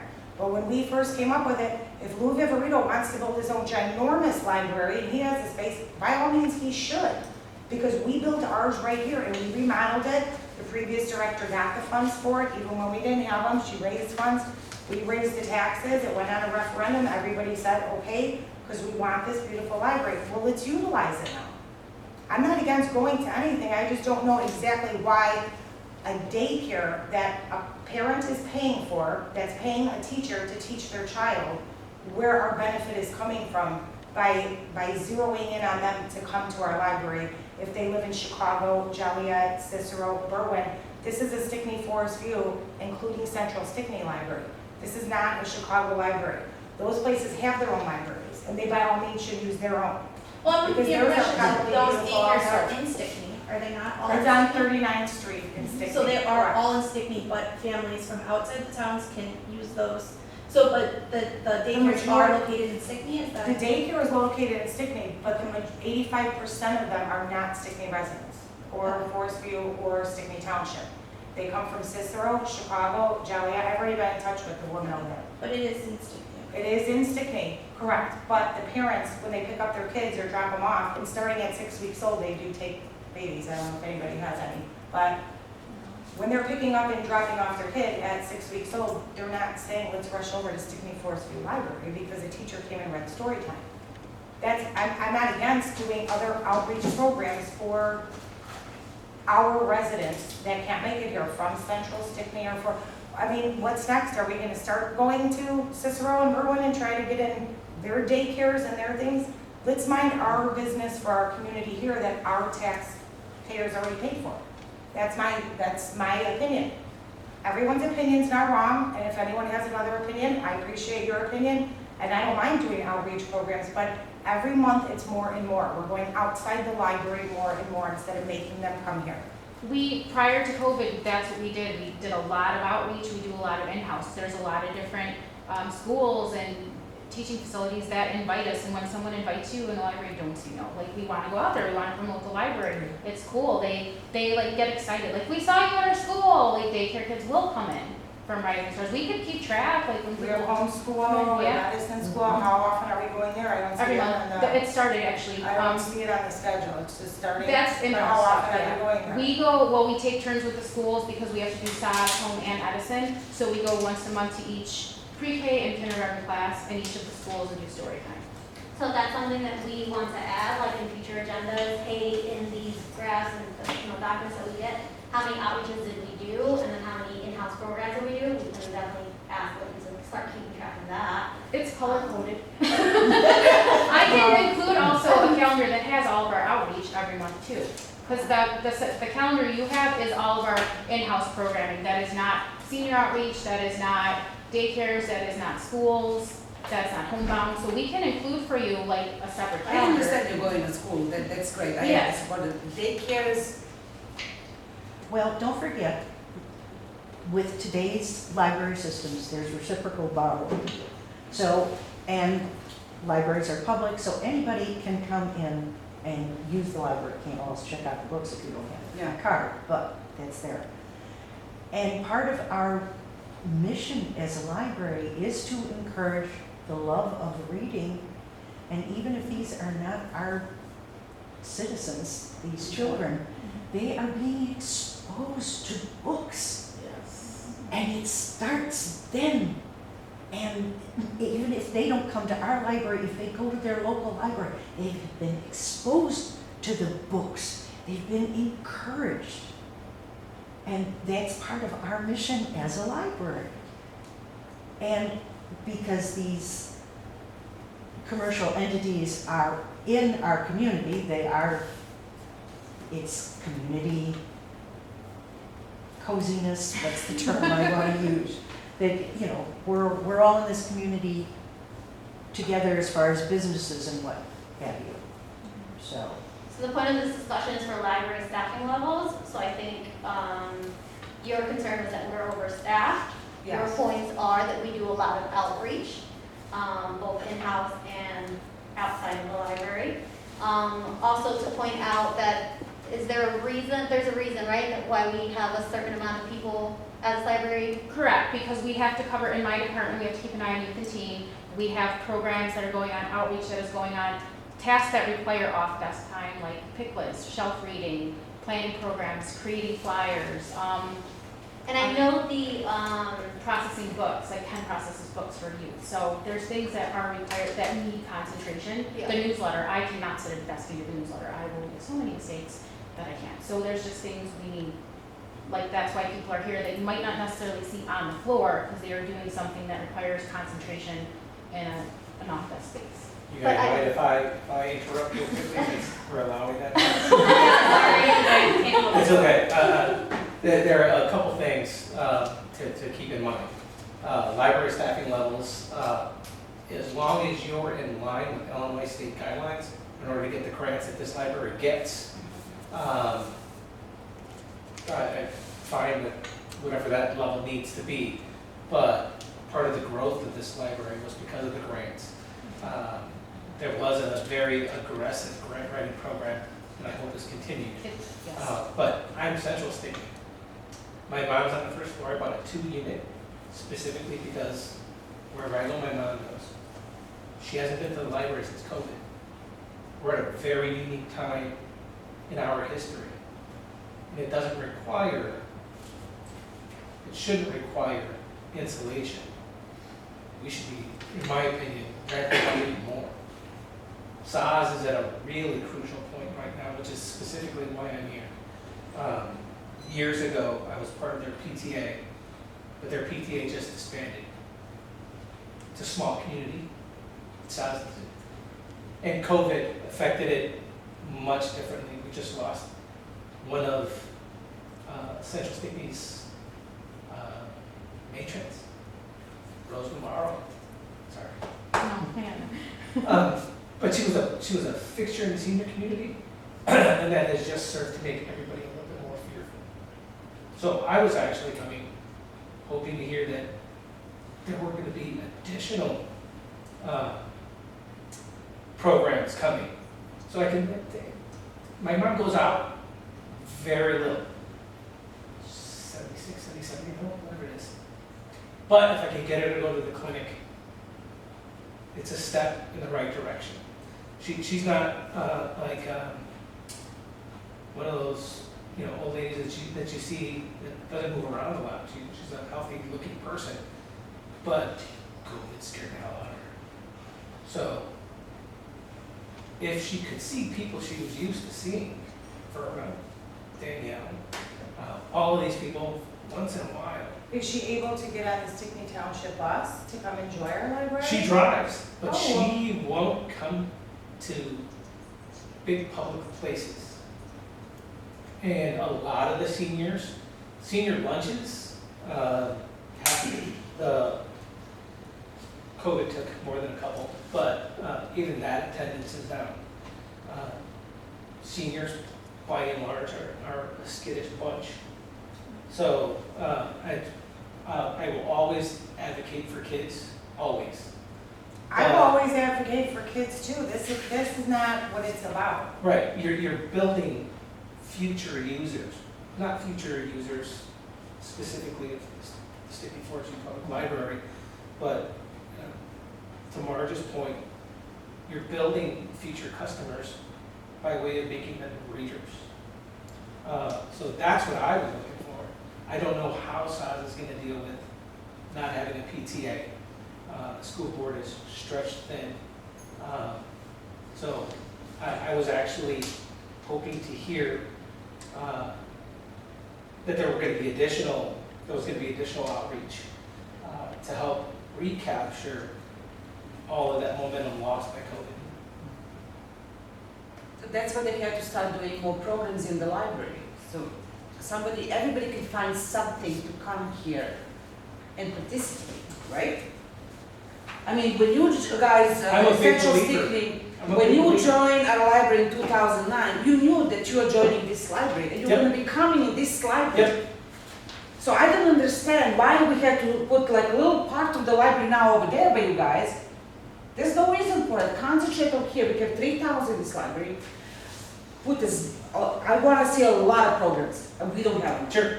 This is not enough. It's not enough for the seniors because I know there's a lot of seniors that want to come in the library. I want to see them in.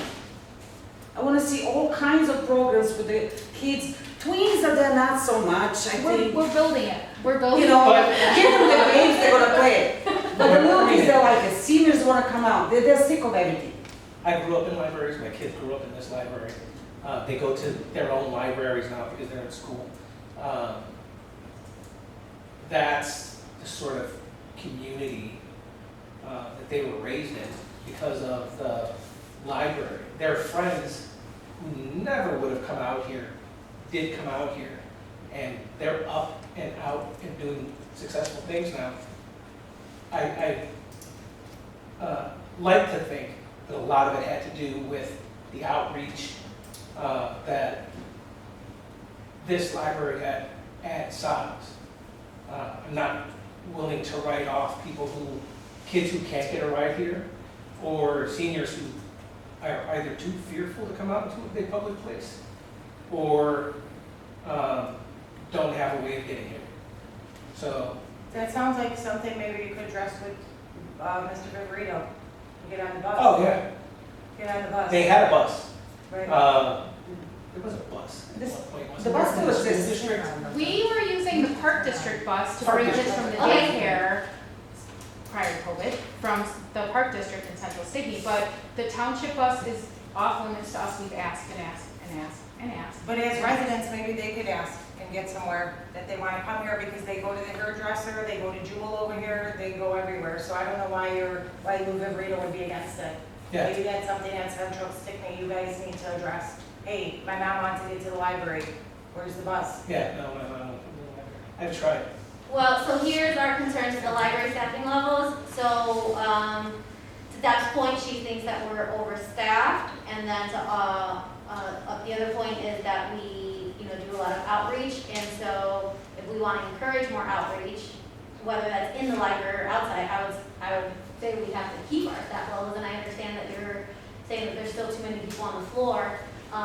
There is a recommendation by the Illinois State, I think it's Illinois State. And if we don't meet, and I know it's based on the population, and I know, we might have 10,000 population, but only 1,000 come in, so Right. I understand That's why it's how a it is, recommendation. But I know that, because I asked Lee, and I was like, that's only a recommendation, because we don't have that many people here. But if we don't meet their recommendations, we don't qualify for some of the grants that we get. I know one of them specifically was a $30,000. I have a list, I have since from 2019 through now, just because during COVID, our grant rating went down, but from 2019 through now, we've gotten $187,000 of grants that we would not have qualified for if we weren't meeting Illinois State Library standards. So meeting that staffing level is, to get these grants from the Illinois State Library, we need to meet that level and other standards. So, I mean, there is financial benefit to meeting staffing levels that they recommend. And I think we're a little bit under what they recommend now. If we're active, like, were we active, expanding library, whatever you want. You're not growing right now because according We to want the to. expired, well, according to the expired cards and everything else, then you're not encouraging people to read No, I their think it cards. was COVID killed us here because people stopped coming in, cards expire every 3 years, so I think a lot of cards expire. I'm and just that's going why- by, I'm just going by your reports, all of your guys for the last 4 months. Okay. That's what I'm going by. Okay, is but, reports. no, I'm thinking that once we get back out to the schools, because it's a new group of kids, like the last kids we saw, I think kindergarten was the first, they stopped going to school, now they're in 3rd grade. So it's a new group of kids, new reading level, new program interest, and we have to get out to the communities to say, hey, this is going on, because we were at SAS for summer reading, and we're telling the kids, we have all this going on at the library, you have to come to the library. Well, I can't go to the library, because like dad works, we have 1 car, I can't get to go out. There's like, it's a walking community, it's single car families, kids can't get here, so we want to go to them. When we were doing after-school programs at Central Stickney prior to their renovation, we would have 30, 40 kids coming to do science programs, and we would bring computers and book talks. They're just missing that, and especially now that the PTA's disbanded, there's going to be nothing for the kids to do out there. So I don't want to punish kids who can't get here. A 5-year-old can't ride his bike here. It's dangerous on Central. Okay, I would never punish Yeah. any kid for that, and I want kids to read books. Yeah. But maybe it's something that Central Stickney also has to address with their school about the PTA and the PTO, and you have to build that up. You can't just come here and try to build us up. We're trying to build up our whole main place too. Definitely. And at the same It takes time- a whole village. It does. It takes a whole entire Because- village. It's not one person. The other good thing And about it's Central not Stickney is one- that we're taxpayers too. Mhm. Absolutely you are. That's why you have the ability to come here whenever you want, from opening to close, Yes. and use all of our programs, all of our books, all of our computers. You can check them out. You can take them home. Absolutely you can. But for those who can't get here, I don't think offering 2 or 3 programs a week is too much. If I it's think like, it's necessary us- for PTA. That's well, exactly even why I'm with here. the PTA, like we partnered with the PTA before. Okay. We partnered with PTAs from all schools. We were thinking of, we were doing pop-up library weekly. If kids can't get here, the smart lockers are there now, or they're gonna be there, maybe they can do that. But we would bring a selection of books, kids would come in and check them out from there, because they couldn't get here every week. We were gonna do that on Wednesdays, but Chris Brunel said they won't be open until October, so we have to wait for that.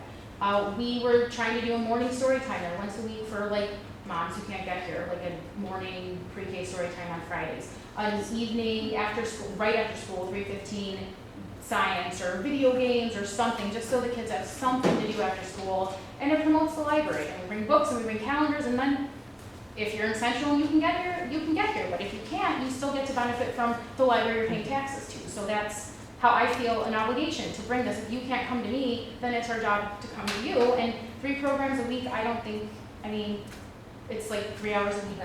Well, Okay, separate so- from taxes, advocacy. To wrap this up, so there's no changes in staffing level, there's no motions for nothing.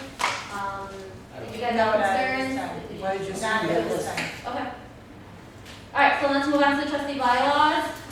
So we have just, I pointed out just 2 of the things that Doug pointed out to me, but I think Doug said there were some other things we have to. Let's see, regular meetings, we have 7 still. Do we want to do 6 still? Yeah, We're we, still sticking with stick, right? yeah, we're still sticking for Okay. 6, just because our meetings kind of go on for a minute. So that, just know that that's updated to 6 p.m. And then the other item we're updating, what's the other item? Well, I said, let's just go real fast down my page. The annual warrants, okay. I didn't understand this absence of elected trustee can be discharged.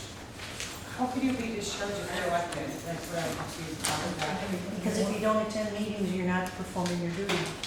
But who can fire you? There's gotta be a process in place. The board Yeah, vote. they're like, The whole board would vote like, let's say somebody never. to give you another chance or something, or, I just like, didn't understand the wording with that.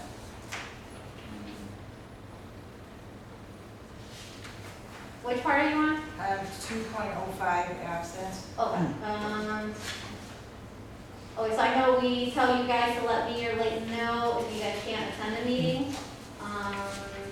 And And then so you're just questioning what does it mean, discharging an elected or appointed library seat due to 3 unexcused absences over the course of the fiscal year is at the discretion of the library board of trustees. So I think that would be just something we would add to the agenda. That was like a concern that we had about a specific member. If I may, I'd like to research, I don't believe that the library district has the authority to do that. Okay. Under section 30-52 of the Library District Act, it actually states that a trustee's failure or neglect to discharge their duty penalty. Any trustee who, while acting as a trustee or an officer, fails or neglects to discharge any duty imposed upon him or her by this act is guilty of a petty offense and shall be fined not less than $25 to $100, or not more than $100 for each offense. I'm not sure, and I'm reviewing the act right now just to make sure I'm not missing anything, but I don't see anything in the act that allows for the expulsion of a member. So I think that's, that's something that should be looked at. Because I don't see that, again, I don't see that in the act. I know that the Park District Code does allow for that. It's very weird, there are all the different public entities. The Park District Code is one that actually allows for the creation of an ordinance to create a process. Now, the Library District Act, I have to double check to make sure that there is an allowance to create a process. Right here, you're not really creating a process. You know what I'm saying? There's no due process being given to the individual that is potentially going to be expelled from missing meetings. Okay.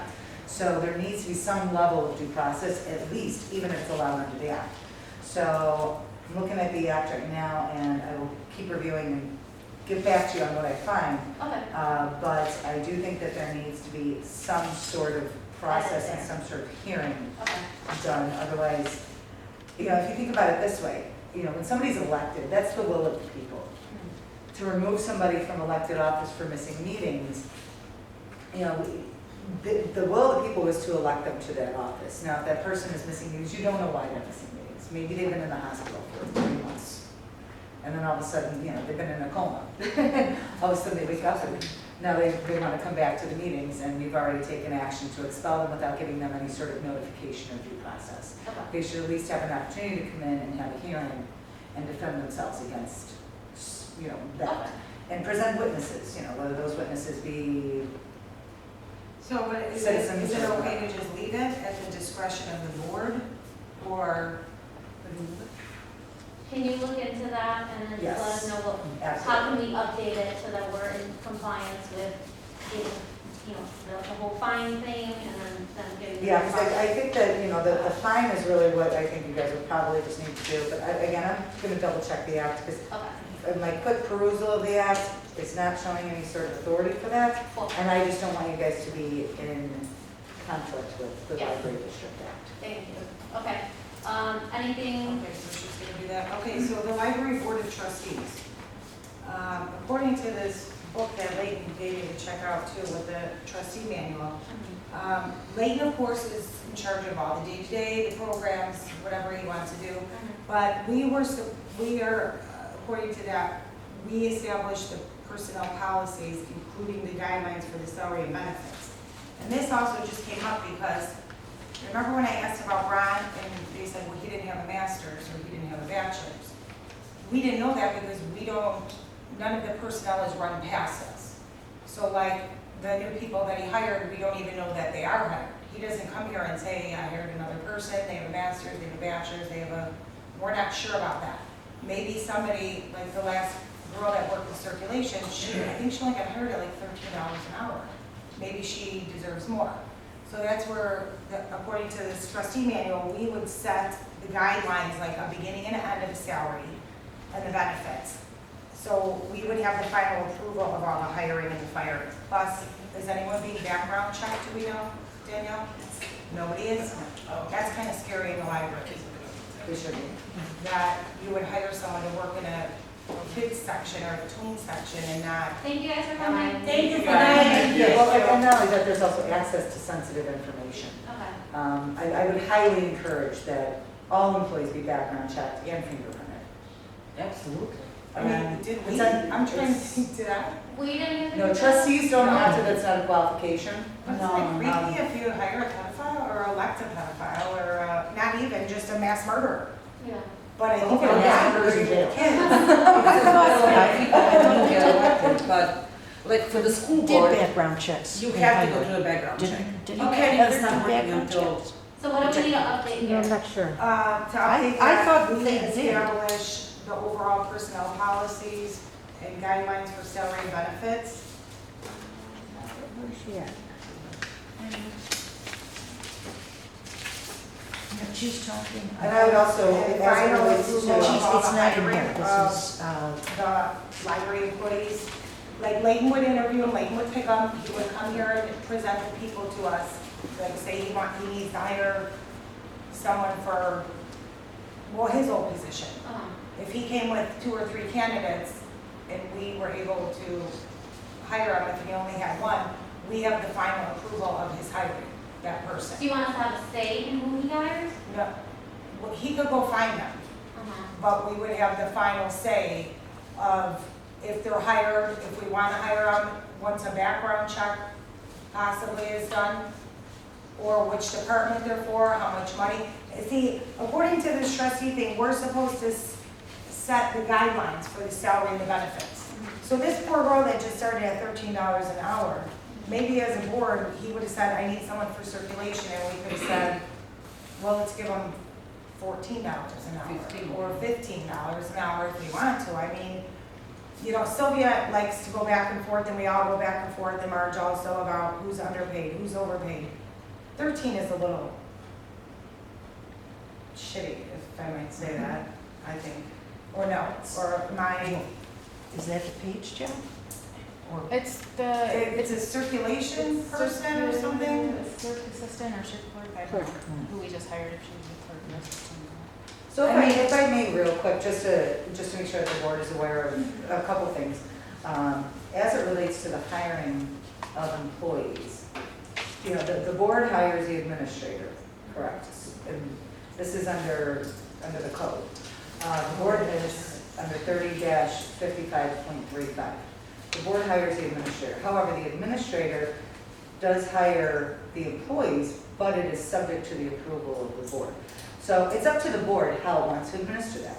The board can either say, we want to review every hire you're going to make, or we want to give you parameters for hiring, you know, and not just, you know, here's the positions you're available to hire, here's what you can hire, here's what the pay level is going to be, here's what the benefits are going to be.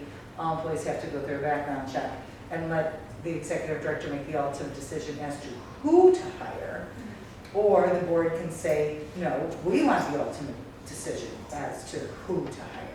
So the board really does have the discretion as to how it wants to administer this.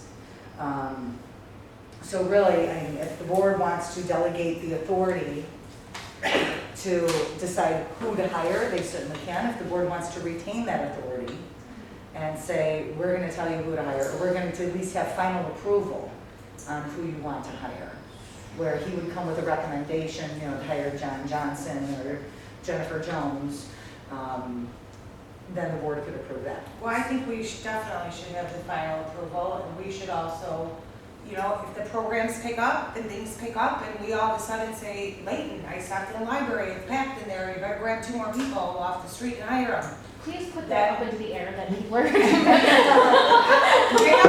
Every time I come here, there's literally no one here, and I want to be able to walk in this library and say, this is awesome. There's kids running everywhere. There's old Come after people school here. and see There's if you young can people yell here. There's tweens here. You know, that's what I would like to get bumped over into the wall because there's so many people here. That's the goal we should all want to have, is a packed library. Unfortunately, with things online and people doing Google, you're fighting an uphill battle that doesn't have to be lost. But we all have to get there together. We all have to, you know, have ideas, bounce things up. No, we're not in your business every day, day-to-day operations, which we actually should not be. I can't come say, Danielle, I want you to take this water bottle, make a craft, which could make you craft water. And that's not my business. My business is to the taxpayers. My responsibility is to the taxpayers. Everything that we're trying to do is for the taxpayers. I understand what people are saying, that they want more programs, they want more outreach, they want more. Call the library and tell them that. That's a great idea. But we have to answer to the taxpayers, to the residents. If you want to come and make a pitch that you need more programs or you need more people, the board should have the final say on that. Whether who we're hiring, who we're firing, what if we all are in agreement that somebody is just creeping us out and we don't know why, or we don't know what they're doing, or there's been complaints about them putting books in his pants and taking them home, but it happens to be the library director's best friend. You know, we should have the majority like we do. It can't be just up to one person all the time, because that's what happens anywhere. If you're a manager at Kohl's, you hire two of your friends. If you're, you know, Leighton is friends with all you guys, he grew up with you guys, but like you said with the succession, let's move past Leighton. This isn't about Leighton. This is about anyone in the future. Yeah. Should not have more power than this board has. We are supposed to be right under the taxpayers, answering to them, not vice versa. And if I may say, that's how it also, because schools also taxpaying us. So every hire and every fire and every resignation goes to the school board. Until they approve your hiring or release, then it's effective. It's nothing unusual. I was surprised that we are not able like that. If I mean, if there's an emergency situation where you have to hire somebody because there's all of a sudden some huge explosion of work that needs to be done, you know, you could, as the board, you know, Leighton could do a phone poll and get authority from everybody and then have that action ratified at the next board meeting, if there was a situation like that. So I mean, there are safeguards, and I think that all you really would need to do is amend section 3.11, which is the duties of the library director, to state in the second line where it says including the hiring, to say subject to board approval. You know, hiring and firing. What section? 3.11, I think, should be amended, to basically say that the hiring and firing of employees shall be subject to board approval. And can we add about the background checks, or is that? Yes, under the no, I hiring? think you can add that There there. was, I am sure, Or something. Heather did background checks. Well, Danielle's saying no I right now to the new Don't, ones. we, decided, because I've so- hired, we've never, that's not in our procedures as of now, no. We haven't done background checks. It's, we do reference checks, but not an official background check. Special knowledge, basically. Oh, yeah. Yeah, because there was, So, I thought, yeah, there was something that, So it's kind of like just officially goes to us. the I process. think the board can take them, Okay, so make I'll a make a motion motion. right now to Yeah. actually approve the background checks, or to mandate background checks on any and all new hires. And you can still do background checks on people that you've already hired that did not have a background check, and I would recommend doing that. Even though they've been hired already, if there's something that comes up in their background that disqualifies them for some reason for employment, that would be a valid decision, and I'm 99.9% sure that almost you all the say employees are background at check will. with fingerprints? That would be my recommendation. That's what they do. well, and we have to look into like who that goes through, right? Because I'm sure there's a cost. It's usually Yes. very I recommend minimal. it. It goes to, I believe it goes to the state police, and the state police, I think, charge like $35 or I think something. I paid like 40, Pretty low. something It's- like that. It's And not, and I think it's worth it in the long run Yeah. for, gosh, for the For all the lawsuits or kids, something. yeah. Right. I just don't, There was Well, something kids and like seniors, that. you don't want somebody that's, you know, like, that is something that's gonna prey on seniors and somehow, you know, buddy up to Oh, them and find steal out all they their have money. money or something. Right, Yeah, I mean, so you want to make sure that the people that you're hiring are not, you know, somebody who's been, yeah, criminals or somebody who has, you know, been engaged in some sort of financial improprieties. okay, so we'll update, we'll vote in a moment to mandate background checks. As far as final say for hiring, so the options are either set parameters or have a final say. So we would just have to vote on doing one or the other. I think actually we should do both. I think Both. we should set the guidelines Yeah. for the salary, and then Leighton finds the people, and then we have the final approval. I think you can do it that way, if that's what the will of the board is. This isn't why I was here. If I could real quickly, I know public is different than private, but I'm the director of sales at the company I'm at, and I wouldn't have taken the job if they told me somebody other than me could hire my team. Okay. I think you'd have a problem. Sir, I know, I with understand, tracking. but you're in the public comment, we're trying to do Right, this. no, I get you, understand. I get it, that's If why. you could just I wait said till I'm not then, here. if you need a comment, please. I don't like to micromanage.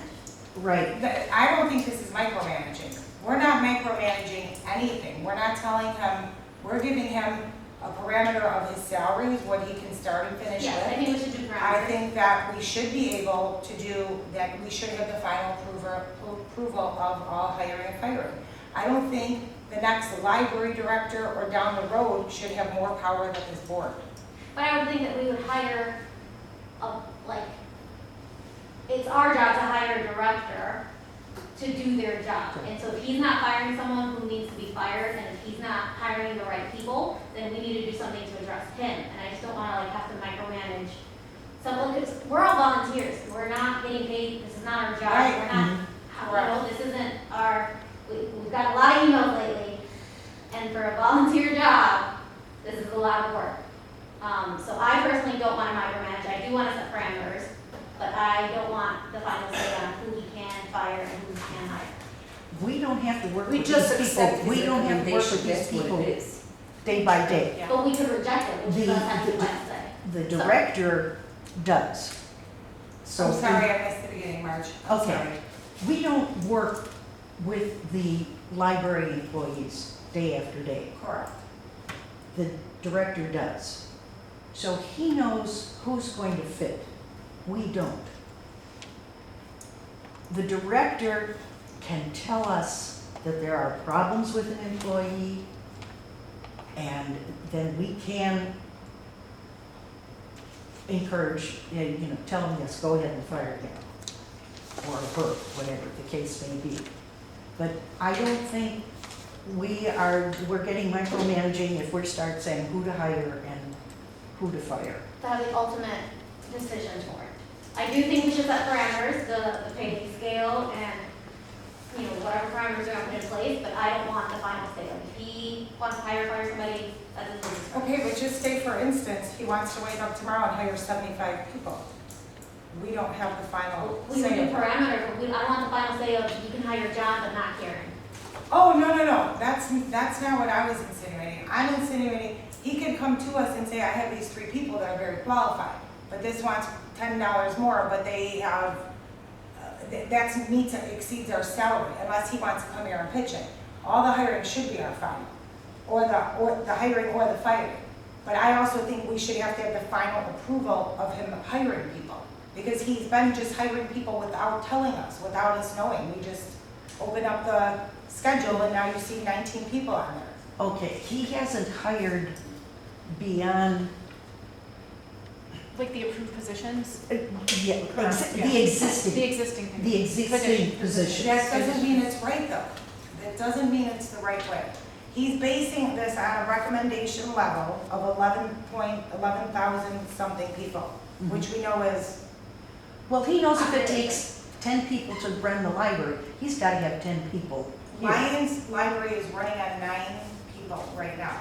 9 people, and they run their library just fine. And I'm not saying that's the best way or a better way, just like we always talk about, Marge, we all have opinions. We could beat this horse to death. I want to make a motion that we have the final approval on all hiring and firing, and that we establish the guidelines for salary and benefits. Period. I'll second the motion. All right, I think we should, we need 2 motions. Okay. One for salary considerations and one for the hiring. Well, it should be going all under the same responsibility of the library to the trustees. Are you sure you need 2 motions, or are you just changing that Because- one? Because there's, Oh, because you want to vote 2 ways. right, Okay, I gotcha. So right now, you guys have a motion on the table in a second, and so Marge, you're making a superseding motion to amend those motions to separate them. I'm just. can't we just embrace it and just start over? Then we'll draw the motion and then Just read it let's- out. yeah. I'll withdraw, 2 motions. and I'll make a motion that we establish overall personnel policies, including guidelines for salary and benefits. I would suggest that the motion state that you guys approve parameters for hiring of employees, including the establishment of salary and benefits. No, that's 2 things. No, the parameters for hiring would include the Like salary if and it's benefits. an I'm just, MBA or a Yeah. master's right, or put the a qualifications on. parameter qualification. Okay, sorry, I'm thinking, okay. Yeah, parameters for hiring, including qualifications Yeah, so including qualifications, salary, and benefits. That would be my suggestion for the motion. Okay, Okay. so I make the motion. That's the first one. I made the first one. Okay. Did you get on? Okay, good. Then do that in a third motion. Okay. Just to make sure it's all very clear what you guys are all voting on.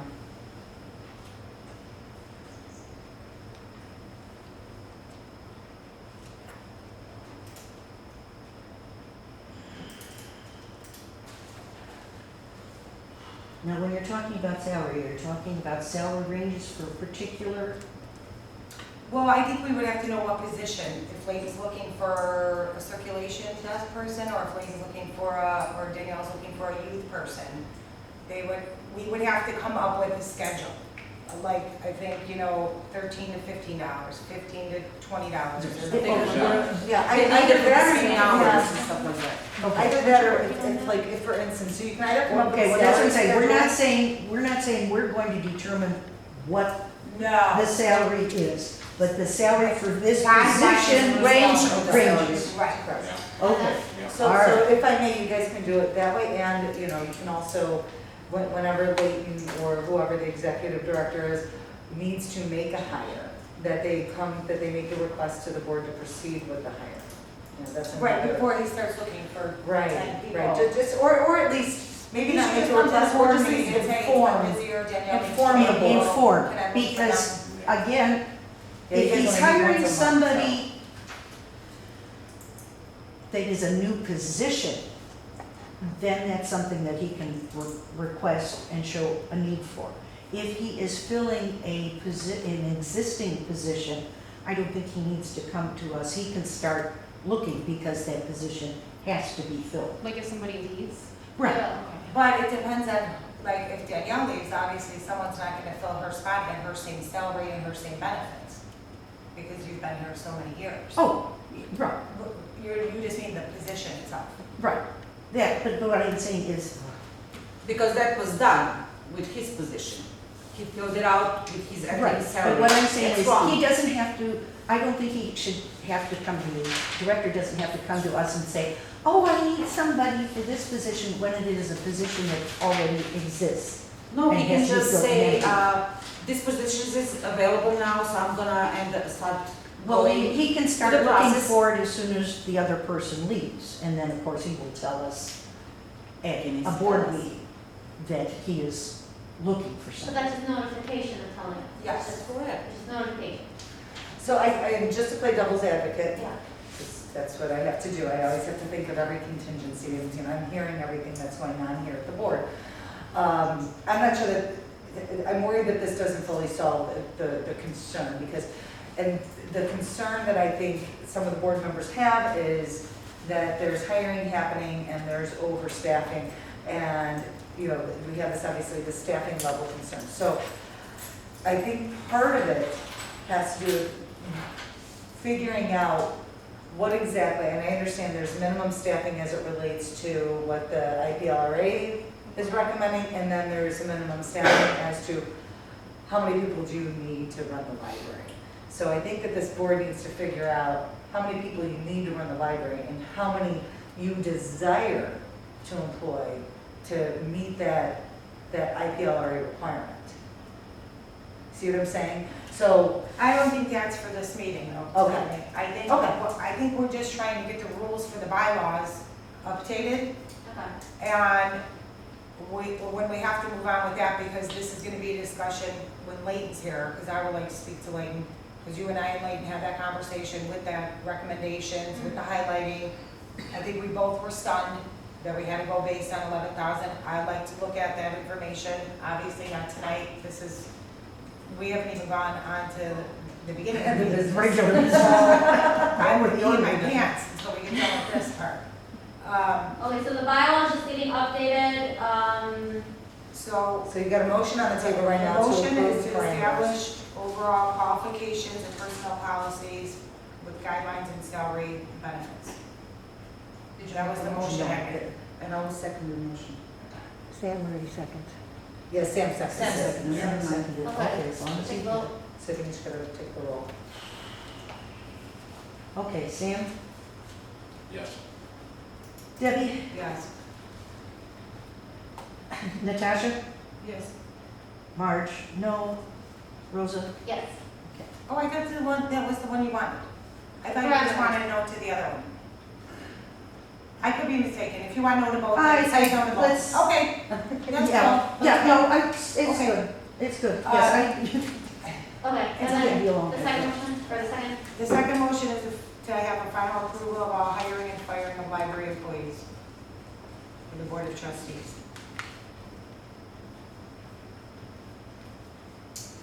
Did you make a motion? Yes. I had a second motion. okay, Natasha's seconding it.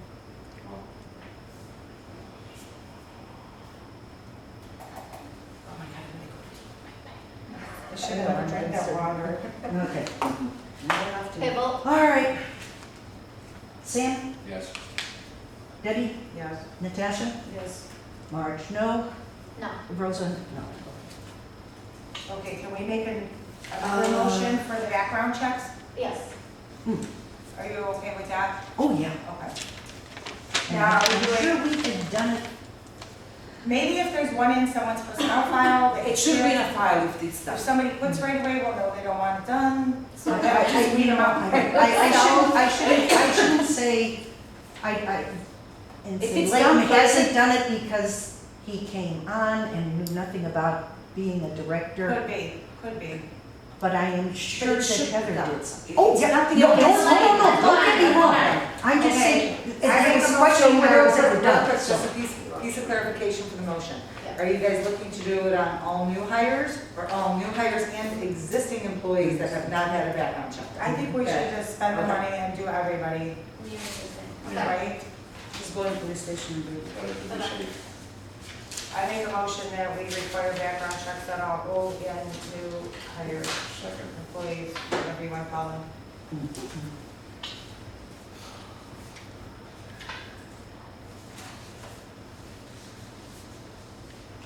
And did you say fingerprint also? Background check and finger, oh, yeah, I'm thinking they're included together when I say that, I think we should. Yeah, it really is usually included as part of the background That's check what I process, but just to be more specific. Yeah, okay, Okay. all right. And Sam, you seconded it? Yes. Okay, Sam, Yes. Debbie, Yes. Natasha, Yes. Marge, yes, Rosa? Yes. Okay. Okay, anything else that we need to fix in the bylaw? I'm gonna do this so fast for you, there's a lot of scribbles. 3.05, under officers and elections.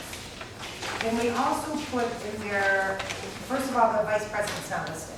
That's the one I was telling you about. It's not listed. I don't see it. So you gotta see the President, board- secretary, It's vice listed. president, Secretary and treasurer. and treasurer. Okay. Yeah, but then it's listed below on the next page.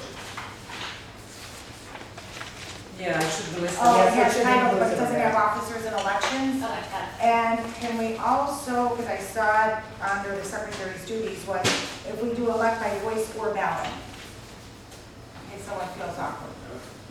I feel like someone's always put on the spot, like, I want to be the president, and then everyone's like, oh, okay. Well, I don't ever want to be the president, but. What point number is that? 3.05, where it says shall be elected by voice vote. I think you The should put president or shall be- ballot. I mean, of course, we have to vote on which way you want to do, but Okay, that's fine. it's under secretary anyhow that says, except when a ballot vote is taken. Okay, so just add that to the president. Yes. And then I do have a quick Oh. answer on 2.05. Once you're done with that, Debbie, I can go back to that. That's the expulsion provision for absences of board members. What is it? Oh, Okay. I don't think we were gonna change that. I don't think we're concerned with that, actually, it's a thing. Which one? Well, the absences of this is the one you had raised regarding some questions on that. But I scribbled it out. Did we care about that or not anymore? Well, this is not compliant with the Right. code. Oh, it's not Sure. changed it? Oh. Yeah. Yeah, so I found the provision. Okay. It's 30-25 of the Illinois Public Library District Act. Okay. And it specifically states that vacancies can be declared in office when somebody just declines fails or is unable to serve, becomes a non-resident of the district, is convicted of a misdemeanor by failing or neglecting or refusing to discharge any duty imposed upon him by this act, or has failed to pay library taxes levied by the district. Absence without cause from all regular meetings for a period of 1 year shall be a basis for declaring the vacancy. 1 year. So I So that think we should just change it to got it. unexcused absences for 1 year. Unexcused absence. Or otherwise Yeah. engaging in conduct violative of section 30-25. I would honestly just refer to the statute. A lot of the statutes change, and that's why sometimes these policies are not correct. Okay. So I would almost just say absences, trustees may be declared, trustee seats may be declared vacant if, and I would just actually change it from absences to vacancies. Trustee seats may be declared vacant in compliance with section 30-25. Just leave it at that. Easy enough. Makes more sense. All right, so done with The 30. standing and special committees, we don't have any. Are we ever gonna get any, or it's not mandatory, or what? Which one? We're doing 3.08. Do we have to make a motion to change the absentees, or? No, and not until you guys vote on it. Are we just gonna Right motion now. to approve all the bylaws then after? Well, I think that you're gonna. No, we're gonna have to, there's a lot of changes that are happening, so we're gonna need to like get them all fixed, and then we vote that this is the new. And at one time. Yeah. So 3.08, okay, standing special committees, and you just say you don't have any. Are we doing that, or are we not doing that, or what's? It's died from, I mean, is it No need. mandatory, is it not, or we're just leaving it in there? Do we just leave it alone and? Standing, Or remove it? should we apply?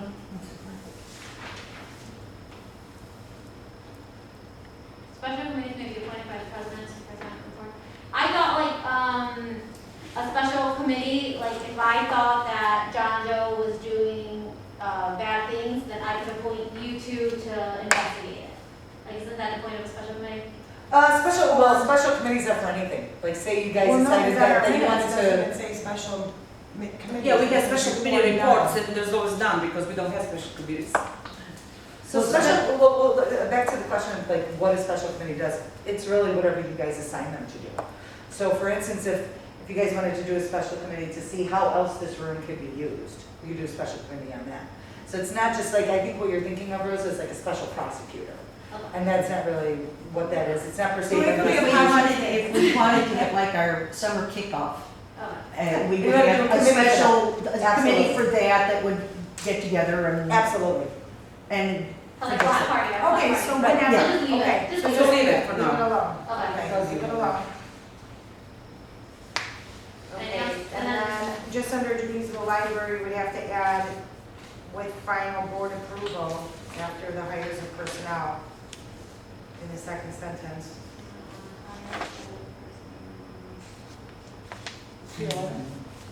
3.11. Now, let's go along with the three motions you guys just made. I think that there's a few Yeah. amendments that'll need to be made to this section. Okay, so what is that, what are we adding? Upon, After personnel, hiring and directing the hires of personnel with final board approval. I would add hiring, comma, firing, and directing of Oh, yeah, personnel with that's final fine. board approval. Because it doesn't actually mention firing. Is that what the motion? But it should. Yes. With hiring and firing of personnel with final approval. so that's saying Layton can't fire somebody unless we give them the okay to do so? Yeah. Layton's nice, I mean, I don't if think it's- he would fire anybody, actually. If it's a situation where it's, like the firing needs to happen immediately. because Yeah. it's like a Oh, bad yeah, if situation. it's like someone's No. in Danielle's purse and Layton sees it, like, you're fired, Yeah. goodbye. Well, that's why, And so then- why would You we? guys can still approve it afterwards. So what it would be So he like, does it and then we just kind of okay, but what if we like said, no, I don't approve you firing that person? then that employee comes back and you give them back pay. Oh, But if it's something obvious like that, obviously, like, Well, yeah, that's discrimination, I mean, discretion. but let's say Layton just mad at somebody. Fire somebody. Do you need a bathroom break? I think that the pee is just like flying up here. Sorry. Okay, and the assistant director. We don't have one. No, we already changed that. Is that the Okay. one we changed the board business Uh, manager in? Under administrative records, it says assistant director. I just put, who is this? Because I didn't know if we have one.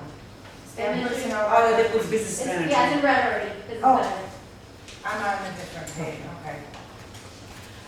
You were talking about voice votes for the officers. Yes. Historically, we've never had any competition. Yeah, no, what I noticed that last time when Rosa was, they went around and everybody got assigned a job except for them. Rosa was stuck with the president. Okay, I'm the newest one here, but okay. It doesn't have to be there, Well, I think because it's a one spot, but not a ballot, next spot. because it's in the secretary, it's under the secretary if she takes voice or Ballot vote. ballot vote. I just thought it should be consistent in both places. If it doesn't need to be, it's okay. I just Yeah, figure if these are on the website and these are supposed to be yeah. what we're doing, then I think it makes sense to.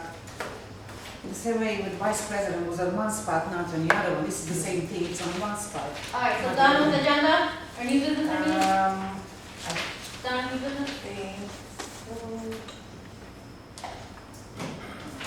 no, I think that's okay. Can I go to the bathroom break? or Yes, are can I do quick comment on this? I have to go Thank through. you. Okay.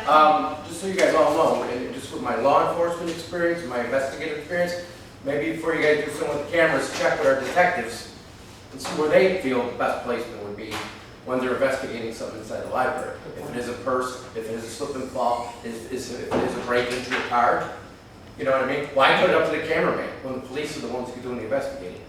So maybe when they get back, have them contact the police, and they can go over with them for a better Yeah, that sounds like. Idea. Public comment over, thank you, good night. Thanks, Mayor. Nice to see you. You too. Oh, yeah, that's why they got me here. All right, buddy, come on here. Yeah. I'm gonna disconnect that, is that your fault? Yeah. Very nice. Be careful, Logan. Is there any comment should we do? Should I ask Rosa?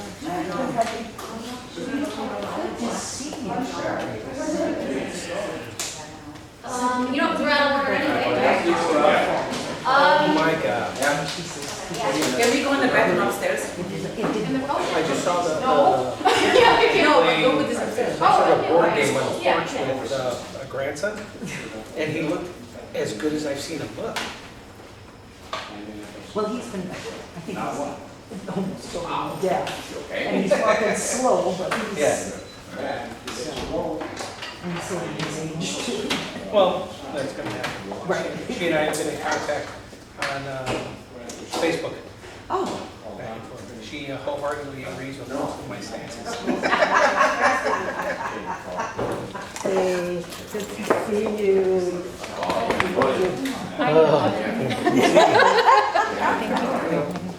Is that a Soxman? She got a Soxman. Yes, yeah.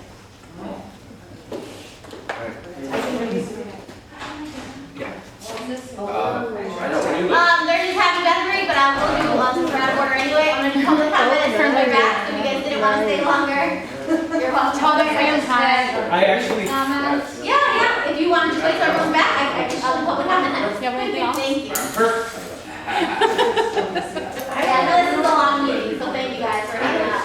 I actually said everything. I was PTA. It was nice to I meet you. appreciate your hospitality, and I'm sorry I overstepped. No, thank I you for get coming. carried away. Now, I'm gonna ask this, do you guys want me to stay any longer, now that we're kind of to the meat of the business, do you guys want me to go? So you need to do this too, you're good. All right, okay, I mean, I'm fine staying, No? but also I'm just conscious about the fact that you guys have, Oh, I'm you know, a budget. You have to remind me about that.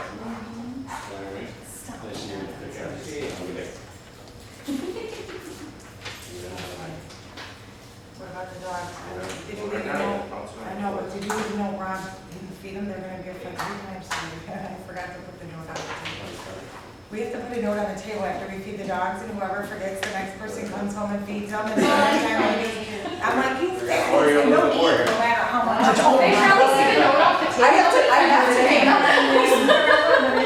I feed my dog 3 times a day because if if he doesn't get fed when we eat, he sits there and bothers us the whole time. So we feed him a total of 3 cups of food all day, but we do a cup in the morning, a cup in the afternoon, a cup at night. Oh no, my little one, she's got trained, you need 2 cups, but she only has 1 cup of food, but you're taking 2 trips a night. And then she looks, and then she follows me, and the other half cup, I'm like, why do we let the dogs train us? Why? Here's your teaspoon. Why? It's like my dad, I'm like trying to shimmy in there, and I'm like thinking, who paid for this then? Oh, yeah. And they take up so The much love time. they give you is worth everything. I have and I have twins who We have like twins. both need to be Are in. they on the Oh, yeah. bathroom? No, they don't do it, Oh, I but was it's gonna just say- feeding wise, like, Oh, one's yeah. gonna feed them and they're like, oh, me too. Yeah, well, in my bed is my husband, my 7-year-old daughter, me, and the dog. Because my 7-year-old started sleeping with us like during the pandemic. You know, and once stuff. I learned Haven't that, gotten her out of my bed. once I realized that there was extra beds in my house when that happened to me, I was like, I'm going to should be a twin size bed, I'd go sleep in one of the girls' bed. Oh, my husband I does had that. 2 kids, the dog, me, and I accept that we were all in a queen size bed. And I'm like, there's other beds in this house. So My daughter and I joke around with my husband because he wakes up in the middle of the night and can't sleep. Can't get back. So he literally plays musical beds. Oh, God, So yeah. we're like this bed, that bed on the couch in the living room, and then the couch in the basement. I wake up, I'm like, where is he? Yeah. Thanks for. Thank you, everybody. You're welcome. Thanks, Tiffany, I Have a good appreciate one. your Correspondence that Oh. we got today. It's Oh, so I'm just- gonna, send things back, since Okay. we're out of order anyway, I'm just gonna do public comments, so we can let them speak. Because she probably wants to go to sleep too. Oh, yeah, I have to go to work in the morning too. But that's partially what my comment is about. I work at Morton West High School, and the whole discussion on outreach is super important because Stickney does feed right into George Washington and Morton West specifically. And I work with the special needs places, so this is part of our community. I mean, we have specific community time. So when people can come in from the community, that's a big deal for us. And it's not that teachers don't want to do the work and they can't tell a story, of course they can. But the library is like baseline community. So just to have that be emphasized, and like you said, just having a love. My kids can't read. They're in high school. They're nonverbal. They're in wheelchairs.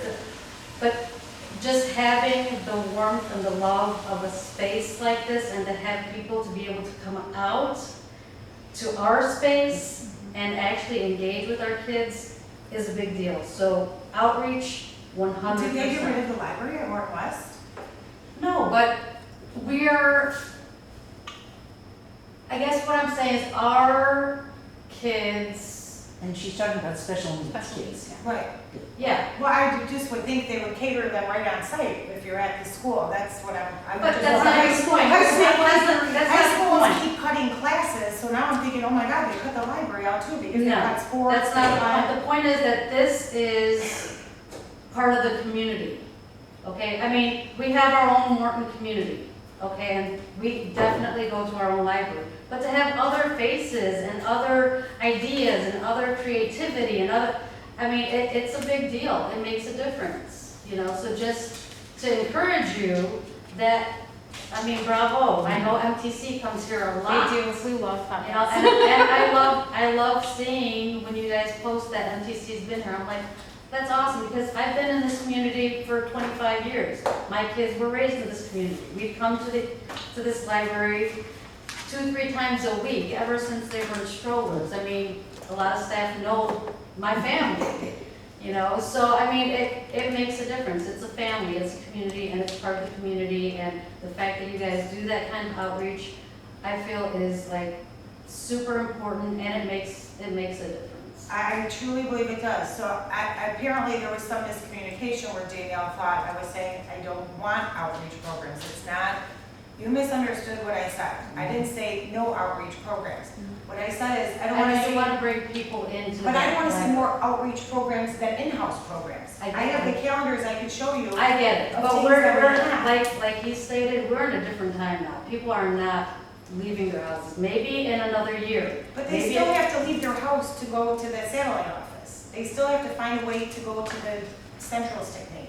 So that's a whole different thing. I understand what you're saying. Nobody here is against an outreach program, absolutely We not. just want a more Yeah, in-house we want program. more things. I get it, I You have don't been, want like I to come said, to I've been library. coming here for 25 years, I've been in-house, like, through the pandemic, I mean, I subscribe to I participate, I mean, you guys see me here Yeah. all the time. With your kids, you bring them in. With my kids, with my husband, I mean, I get it. And we welcome you, I- and we want you. and we Oh, want no, I more get it, people I to get it. come.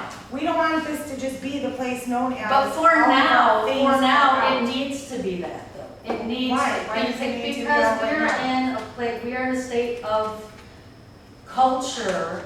Like I said, I work with special needs.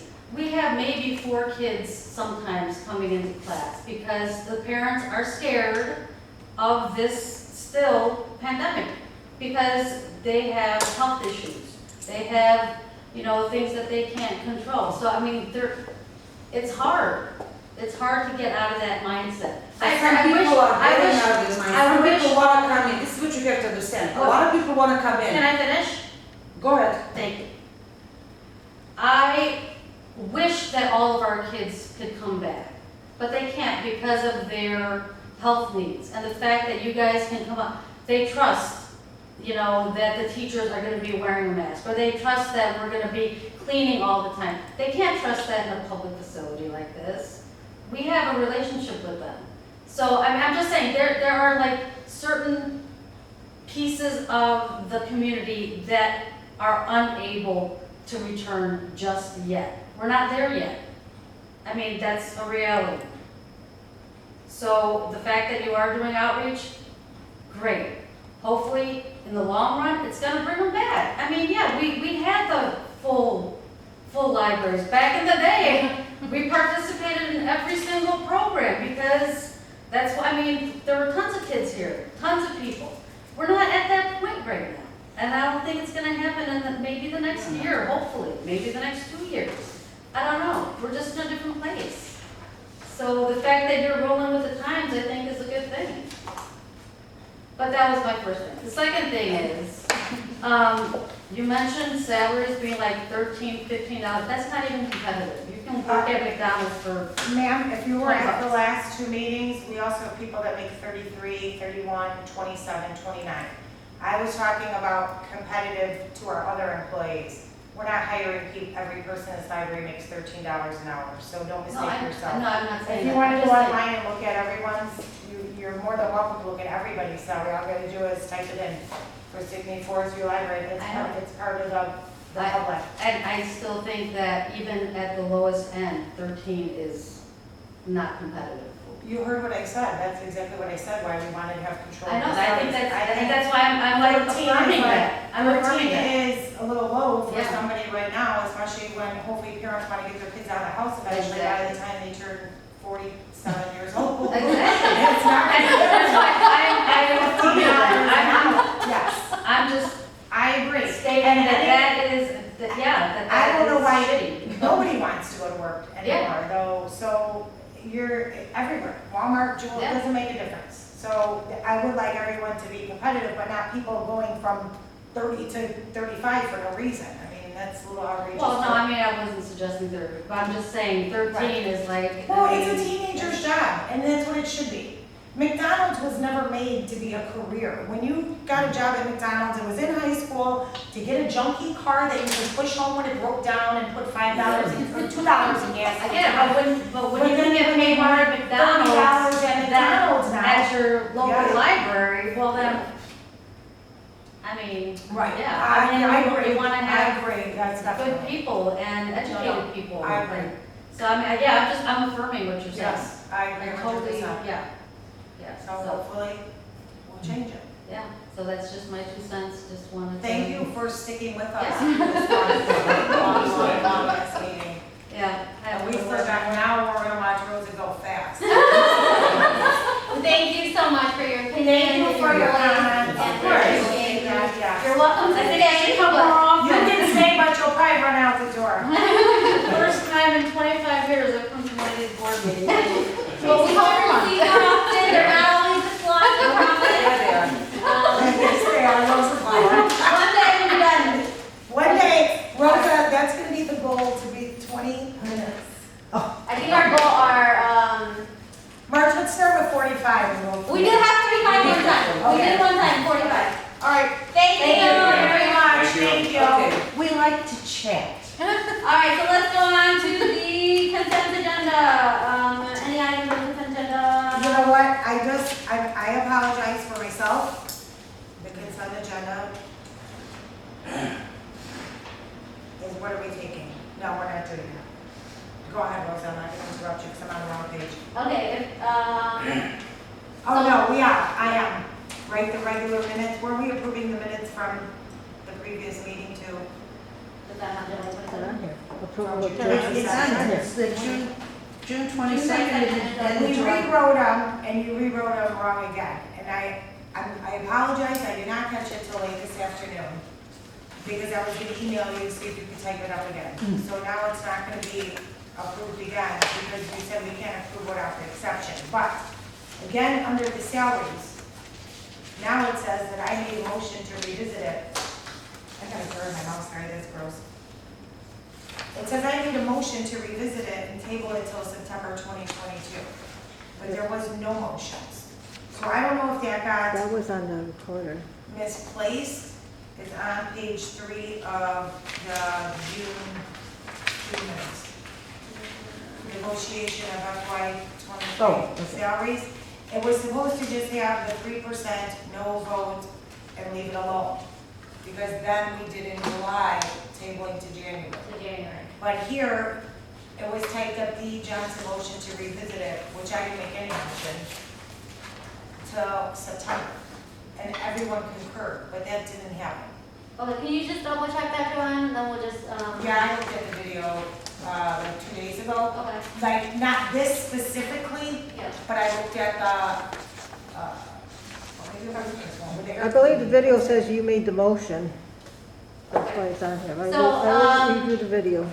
Okay, can you just share that video then, that portion? I think it's on the website. Didn't Leighton put it up on the website? What website? I think he was gonna put it up on, On the private YouTube. yeah, or but he something. should have it, because I gave you all of, never know what to you buy got all of movies. the board meetings. They weren't posted anywhere, but now they're gonna start uploading them. That's a good idea. The board ones are gonna be now on YouTube, and then anything like the free videos, those are gonna just be private links, where only the other link you can see it.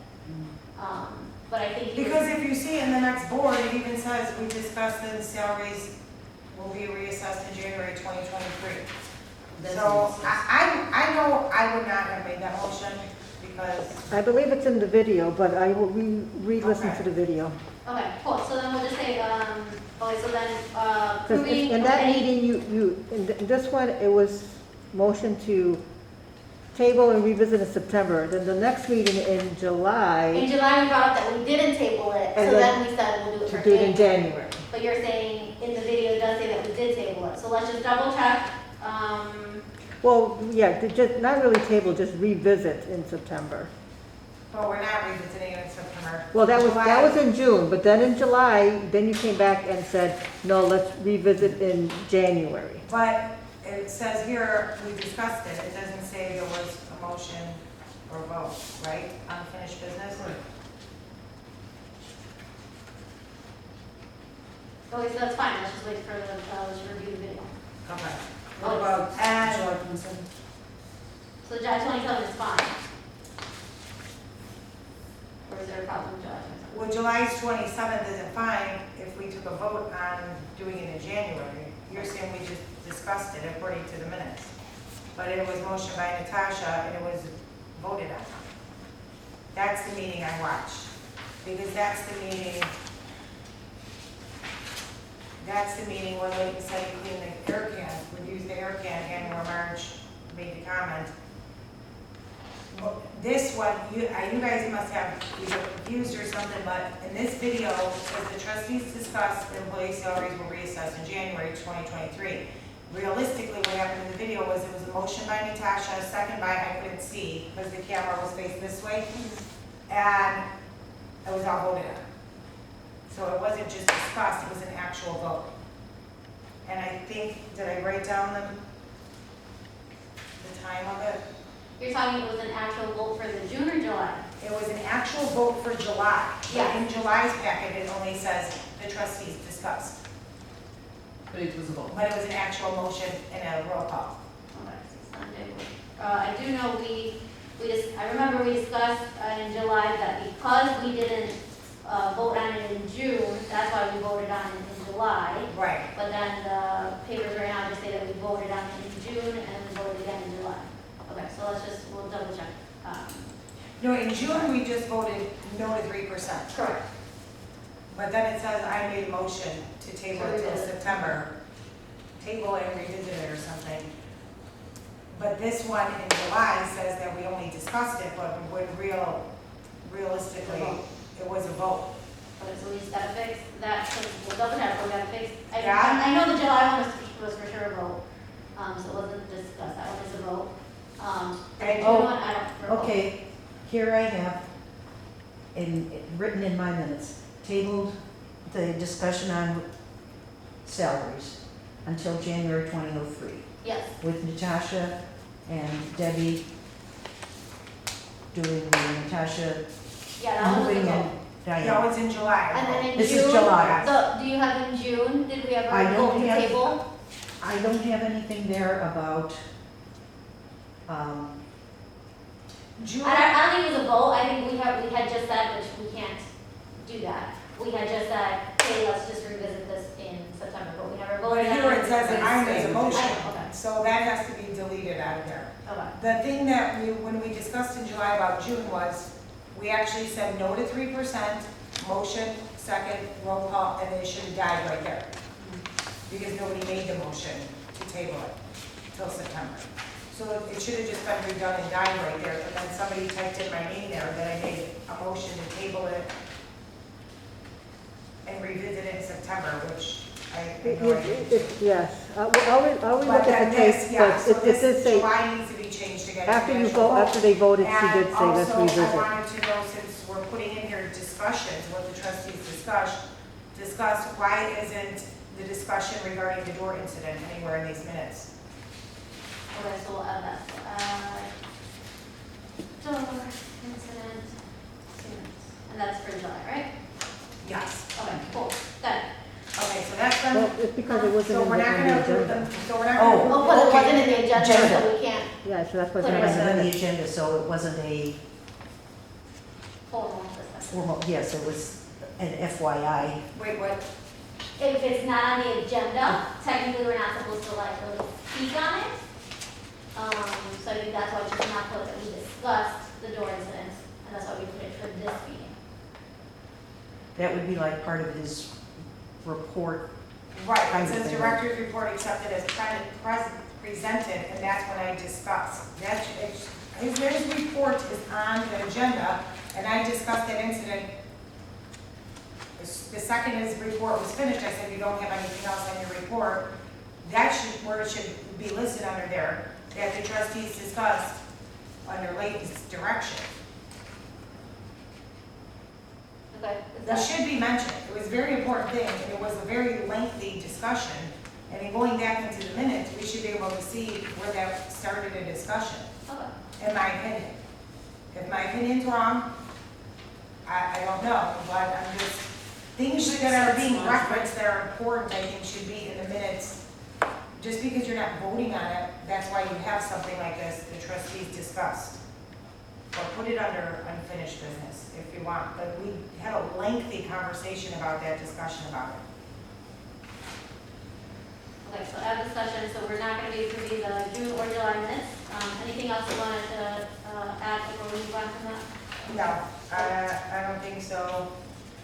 Okay, and then, We have to adopt the consent agenda and exclude the two board Oh, minutes. right, we got to do that again. yeah, so first we just got adopted, so we're Right. not approving, we're just adopting. And you So- do all in favor. So if there's no objections, with the exception of removing the meeting, June 22nd and meeting July 27th meeting minutes, the consent agenda will be adopted. Well, you say that you're moving to Adopt adopt the consent agenda except for, Okay, so we're moving to adopt the consent agenda except for the regular meeting minutes for both June and July, Right. Correct. along with the invoice and payroll warrants. If there's no objections, the consent agenda is adopted. All in favor? I, Aye. Any objections? Cool. Okay, Okay, but we're voting like that now just for the consent agenda. It was the Yeah, right- I mean, This is so confused this is- with this. if you don't like it like that, we can go back to the old way. You're just confusing me. So, did we just vote to accept anything? No, adopt No, it's is just the No, we're adopt. just consent adopting agenda. that it's in a clump, and now we're Now gonna you're separate gonna, it, right? now you're gonna approve the We- consent agenda. we are We're accepting. the, is it adopt or It's wait? almost No. not. So right now we're adopting, we're just adopting. We're just adopting, we're not approving. So just adopting the consent agenda, Agenda, except for the 2 minutes, the Right. board minutes. Okay. Okay, any questions on the treasurer's report? Now, who motioned that? I didn't. No, we did the No, all in favor, it's we the did all all We- in favor. It's favor. just an all in favor, Yeah. okay. Okay, but now we have to vote on not approving the minutes, right?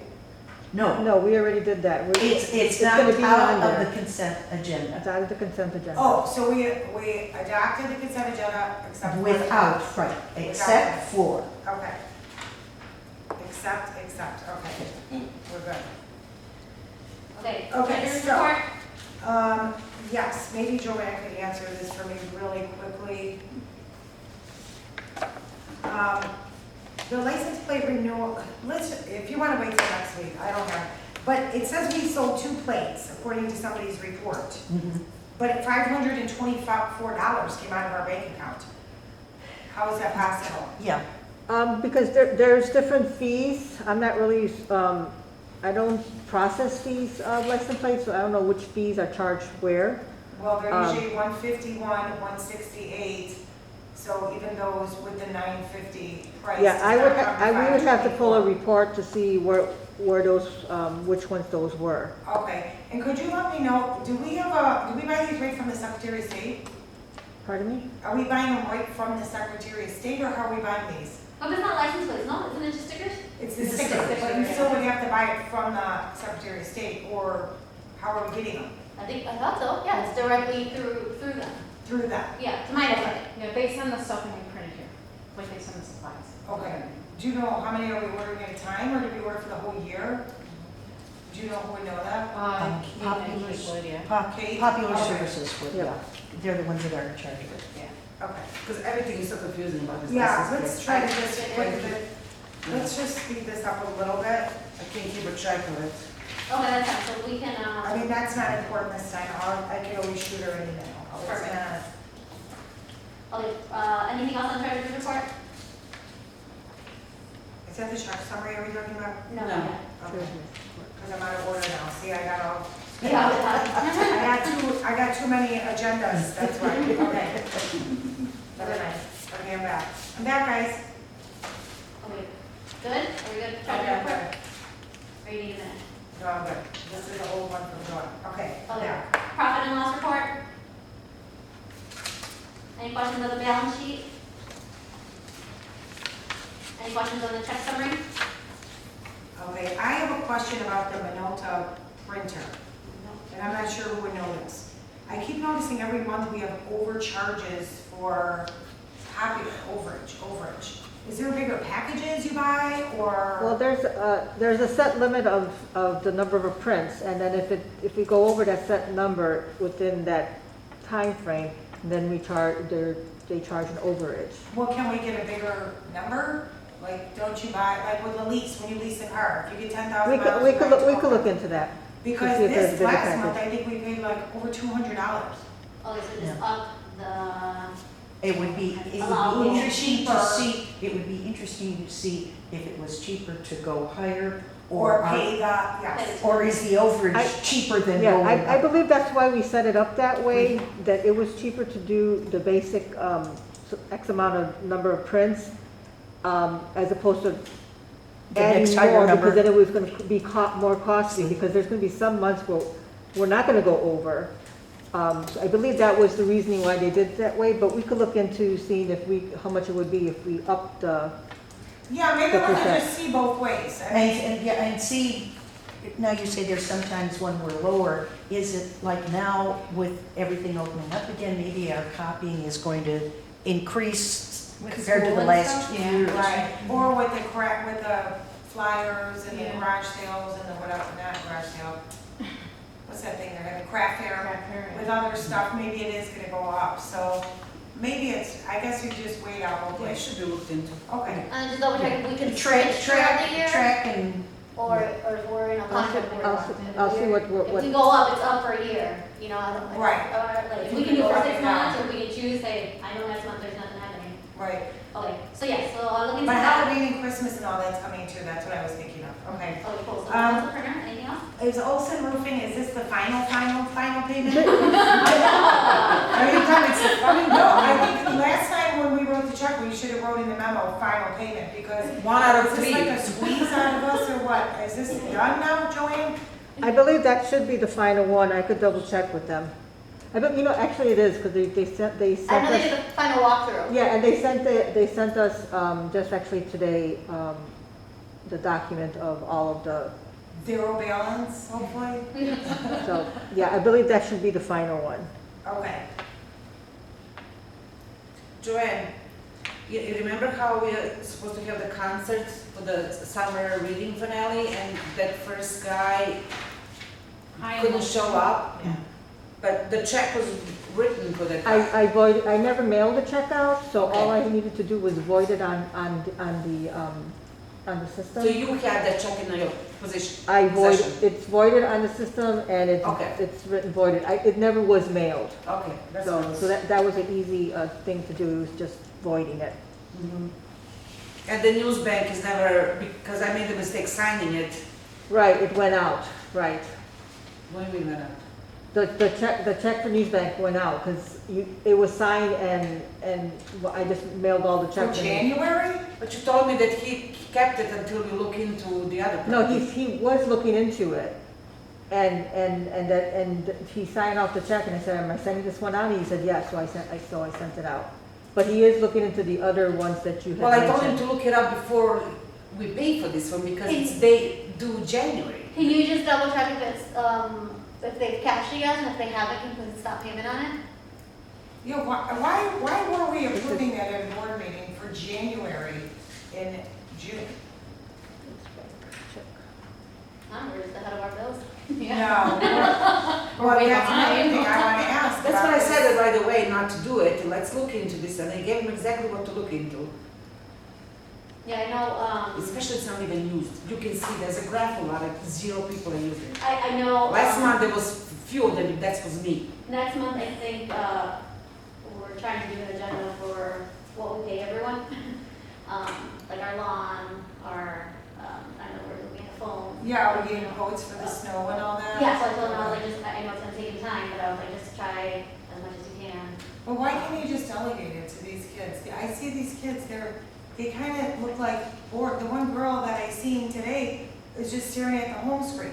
Not saying she doesn't have something to do, maybe she just got done, because I'm tired too.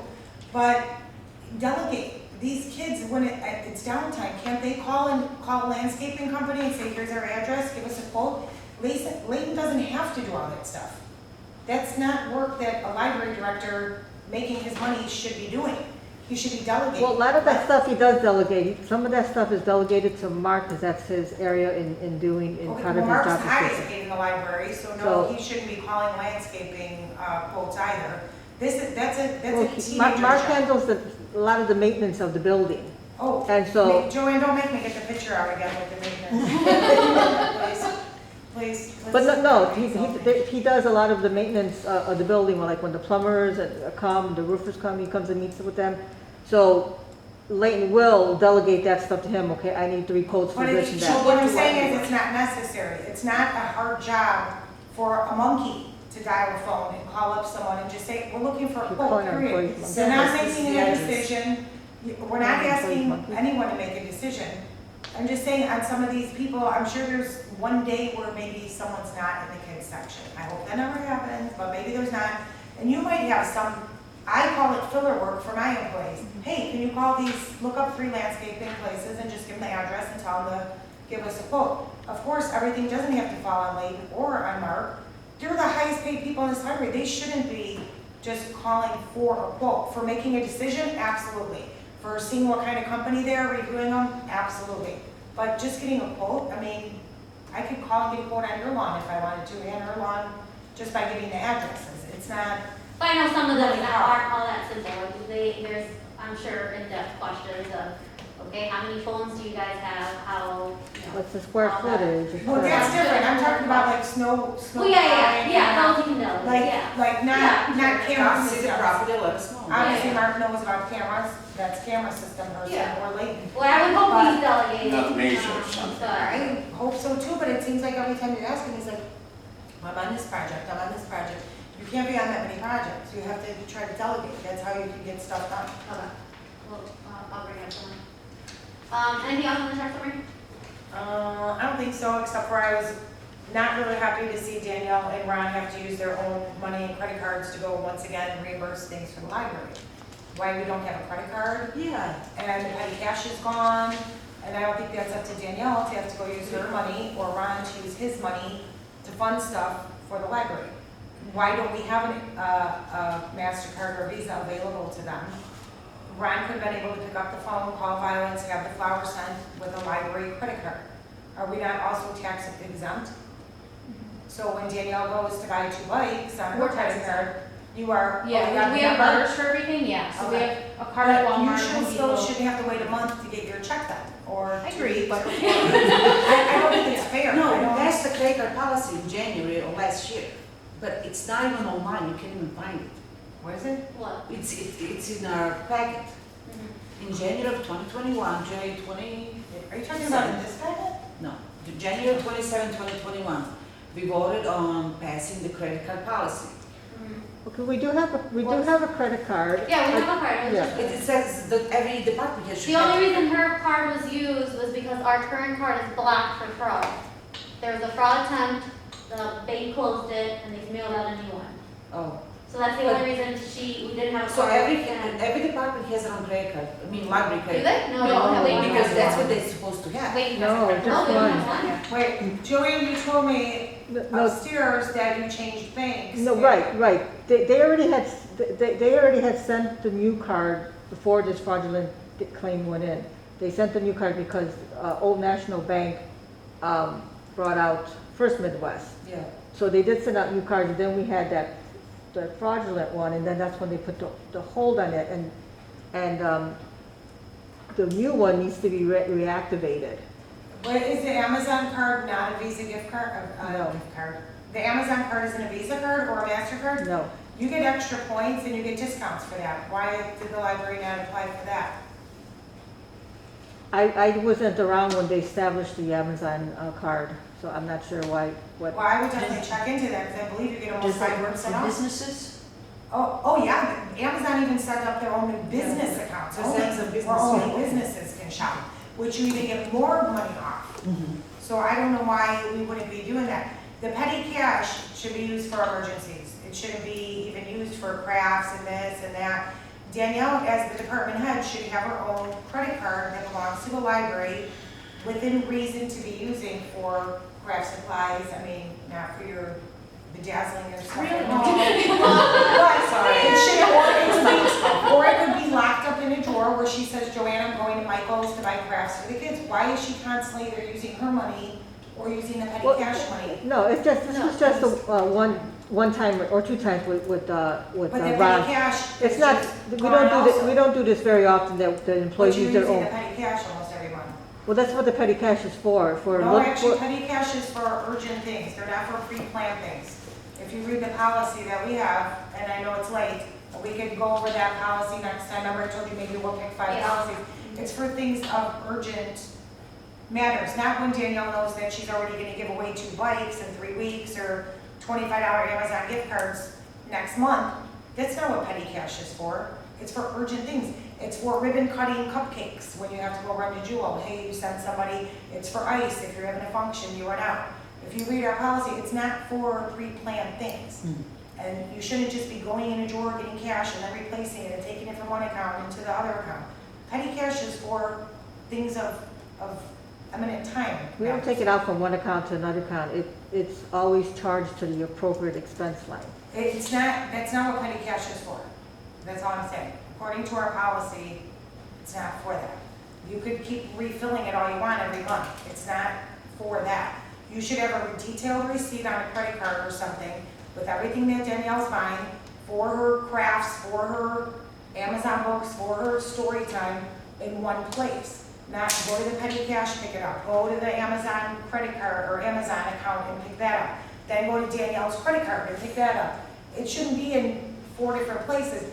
Danielle's expenses should be all on her department head credit of everything that she bought. I don't see why that would be even easier to keep track of, in my opinion. Well, I do think, so for the next agenda, we'll table it, or not, Okay. but for the next agenda, we'll go over the card policy and the petty cash policy. I would just leave it at that. We'll Okay. leave it There was, agenda. But just a so we're aware. long time ago, we decided to just keep it to It was one card that would be kept in the office, and if anybody needed it, they could come and get it. Right, we'll There discuss was- it till next month. 'cause Yeah. it's Yes, agenda. well, I So will- we'll I- this is discuss- not on the list. Debbie, I'll fill you in after the meeting. Okay, we'll come an hour earlier. Alright, so card policy and check policy will be on next month's agenda. Anything else in the check summary? I don't think so. Oh no, I'm moving faster than you, Rosa. I'm looking to see what I want. I don't think so. I think that was it. Okay, transaction list, check, is that what I just said? No, check detail report, any questions? Questions on warrants? Alright, so is there a motion to approve the consent agenda without, Except, right, so it's like without the regular meeting, June 22nd, and the regular meeting, July 27 minutes? do we have to put that in because we've already taken it Yeah, out? we already. Alright, so then is there a motion to approve? So we're accepting the accepting the consent agenda, Yeah, just right? period. Correct. Yes, Okay, period. all right, so we need a motion? I'll make the motion. Okay, I'll second it. Okay, Sam, Yes. Debbie, Yes. Natasha, Yes. Marge, yes, Rosa? Yes. Okay. Alright, did anyone have questions on Layton's director's report? No, only that I don't know what that thing was he sent us. He said he was gonna try to simplify his report, but I don't know what this is now. Oh, I yeah, just wanted numbers. I didn't, when he- we were talking about that, I don't know what all this stuff is. oh, We wouldn't even know how to read that, I don't think. so he, and so again, speak up, send Layton an email, if there's something more you want to see, or something less you want to see, but these packets aren't so large, Yes. This This is almost twice the size of last time. that's, After we so yeah, so talked speak about up, let's change that, that. You see, this is what I'm He just- interested in right here. what is that? This is just a final number. This is not, I don't know where, So let's, for the next meeting, I'll put it on there, if there's anything we want to remove from these packets, or, add to these packets, or Okay. just, everyone at home go over what you do or don't like about these packets. okay. And now open up the pages. It is too much. Tell me, like, 'cause You're every- typing the same things 3 months in a row. okay, what? No, but wait, I read this. So yeah, Well, it's the same things over, tell me what you want me to include, tell me what you want me to get rid of. Okay. Layton's report, we didn't get the loan from Cook County because we had too much money on our accounts. That's interesting. I noticed. Can we please go back to signing these checks after the meeting? Because I always think that there's a lot of discussion and we can't talk to each other over the internet. We approved it in January of 2021, that's why I come up with this thing, and I don't know what happened, just so what's your question? to sign the checks after board approval at the meeting, in between. It was looking fine for a few months, and suddenly went back to, Well, I believe you sign checks twice a month. yes, it's supposed to be once a month. No, it was In never January- supposed to be once a month. In January, That's what we you voted said. to do it the twice a month. And I know you said like we should be able to do specific due dates for companies, which, yes, I get, because yes, the less times you have to come, the better, right? Well, it's not about the time, Rosa, it's about, I'm getting this Joanne that has a list of checks. But by the time sometimes I get a day or two to look at them, she already came and signed the check, so even if I wanted to dispute them, they're done, just like this news bank one. They should be approved by the board, not by Natasha and you, or not by you and Leighton, or not by Leighton and Natasha. The board is approving the check. Especially most of them are not even urgent. Well, Like, that that's- one goes to January, but it's that's- not urgent. Yeah, some we're just ahead of our I bill. mean, let's think But- about this, ComEd and NICOR, we're never gonna dispute those, why would we ever deny them? Why aren't they just taken out electronically? Most NICOR is- are. Microsoft, Joanne said comes out of there, what was the other one, Joanne? Comcast. NICOR and Comcast. But we can't do fixed due dates for, every single one. Well, all you have to do is call them, you tell them, these are when my bills are due, I am an accountant. Also, like the landscape bills, we paid him throughout the whole month of August at the last meeting for August, and he didn't even finish the work yet. I mean, it's not good planning on my part. And I don't know why checks would be being signed and mailed out before the board meeting, before we could approve them. So if I have a problem with one of the checks, now it's already mailed out. Yeah, I So feel too like bad, we so don't- sad for me. I think we had discussed this, and the issue was that we were gonna be late on some of them. There's no reason And why there's we no should be meeting paying in late December. fees. You shouldn't be late. No, it's Joanne, only you one. call them and you can arrange it. I deal with both my businesses, so my ComEd on both my houses and both my businesses all comes out on the same day. But those are large companies, not every company offers Yeah, that. every company's Not gonna everybody do that. has a fixed due date. Okay, but then we should also be making plans with them that it's either net 30 or net 45. If they want your business, that's how they do it. I mean, they have to understand you are a taxing body, Yeah. you are fiscally responsible, that if they want your business, fine. If they're not willing to adjust it, then I'm sorry. I mean, there's different places do different things. The town of Cicero, off the 2 seconds, their cement workers have to wait 90 days. That's when they sign checks, every 90 days. They might get a check for $125,000, so they're willing to wait. But meanwhile, that guy gotta go pay his employees. We're lucky we don't have that problem, where we're waiting on money to pay bills and waiting on money to pay bills. But if I have a problem with one of these checks now, how is somebody gonna grab it out of the mail after Natasha already came and signed it? And now it's mailed, just like this news bank. Now, if this news bank got that, does that mean we're already in since we mailed it? Even though our contract wasn't up to January, why was that in a pile to be paid? I mean, from June to January, that's a long stretch. I understand 45 days maybe ahead of time, but not 6 months out. Oh, you So I think we should try to see what we can, or then some of those bills, I don't know if you do this, but I pay some of my bills with a credit card, so I get points and I get cash back. Then get the Amazon credit card, you have Joanne apply for it, start paying some bills with the Amazon credit card, so you know that has a fixed date. Do you know what I'm saying? Like if you have to pay Quill if they accept credit But cards, that would still raise the same problem. but you still have already the paid. point to dispute it after that. A credit card you can always dispute. If she can't cancel that check's long gone. I mean, just something to look into. I know we're all Well, tired again, and we've been as here a million hours. treasurer, she has the right to question.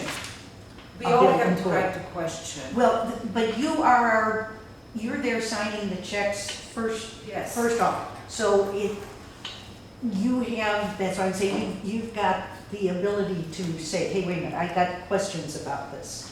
And you can hold Yeah, it but off. what if I miss something that and somebody else notices, we don't have ability to even, talk about it or. Well, it's not that. It's like I'm giving Natasha my voice without me seeing the bills. So if I don't see them and she's already signed them and then I call her 3 days later and say, or Rosa, why did you sign that check? We already paid that guy last month. And Rosa goes, oh my God, I forgot. Now what? It should be waited to be taught. That's why we're here, to vote on a board. So I just think the contract should be looked at to see if they're net 30 or which ones where you're getting late fees specifically. I know utility bills don't charge late fees. I don't know, you say we only have the one credit card, so I don't know what late fee that would be. I don't know how you pay Quill. Some of these other people, like the bands, you get paid that day, I'm sorry. And if it happens to fall like it's on the 16th, then the check had to be signed the month before, just like we did. That was the perfect example. We paid that guy we all agreed we were gonna pay him. Then they signed the check at the board meeting, but Joanne held on to it because he didn't come play yet. Then he got COVID and Joanne said she voided it. That's how it should be. So if you're watching the schedule and you know when something's coming up, it should be prior approved, like a concert or a book fair. Well, part of this is though, as the treasurer,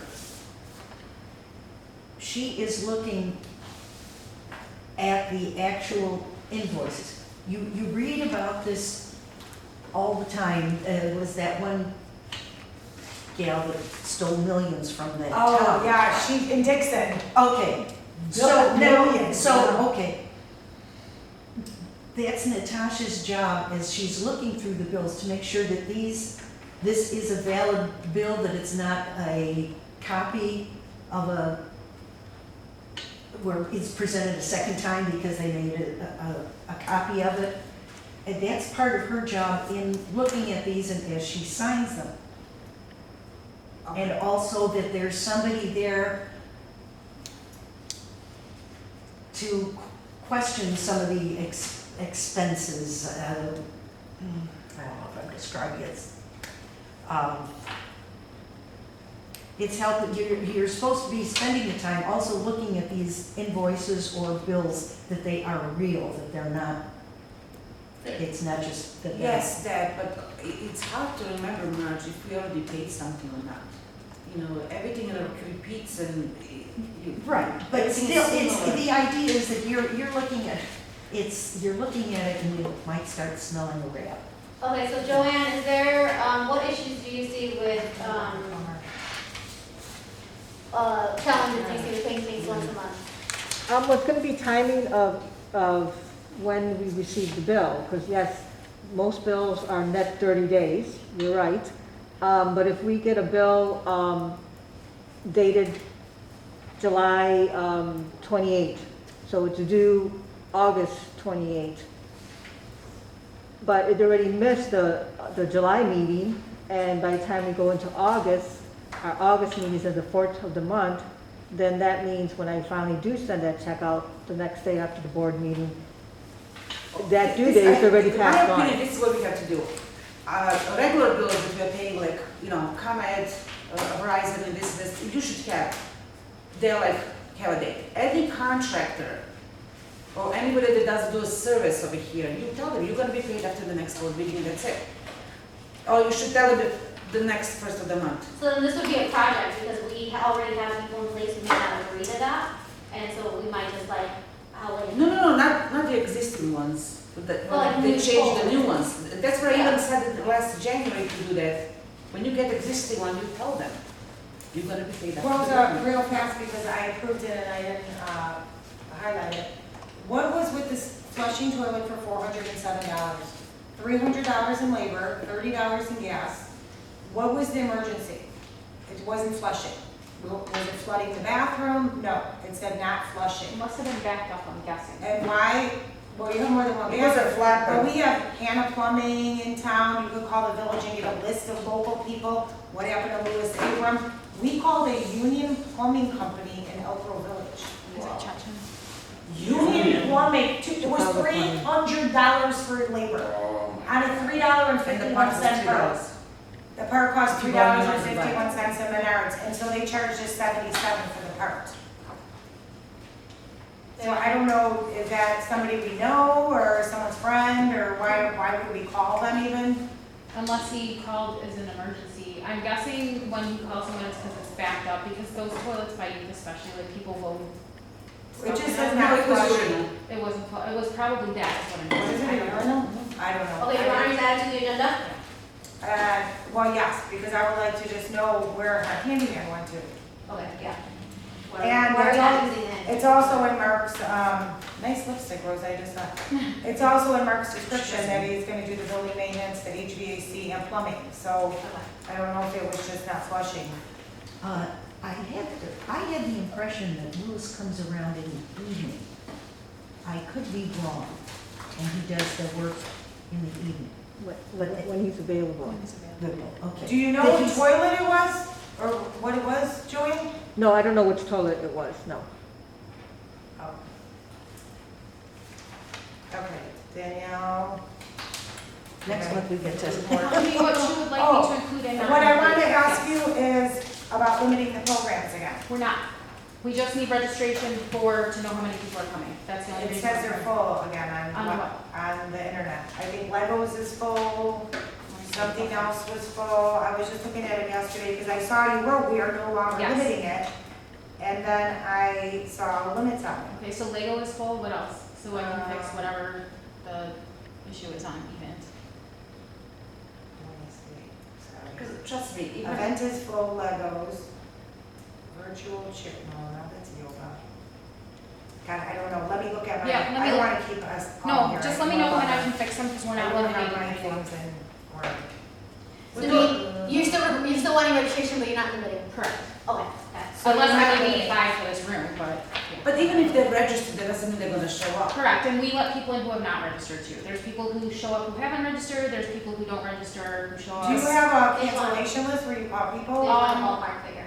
Yeah, if they can cancel online by calling us, people don't normally cancel, we just assume people are not gonna come, so we, Okay. oh, yep.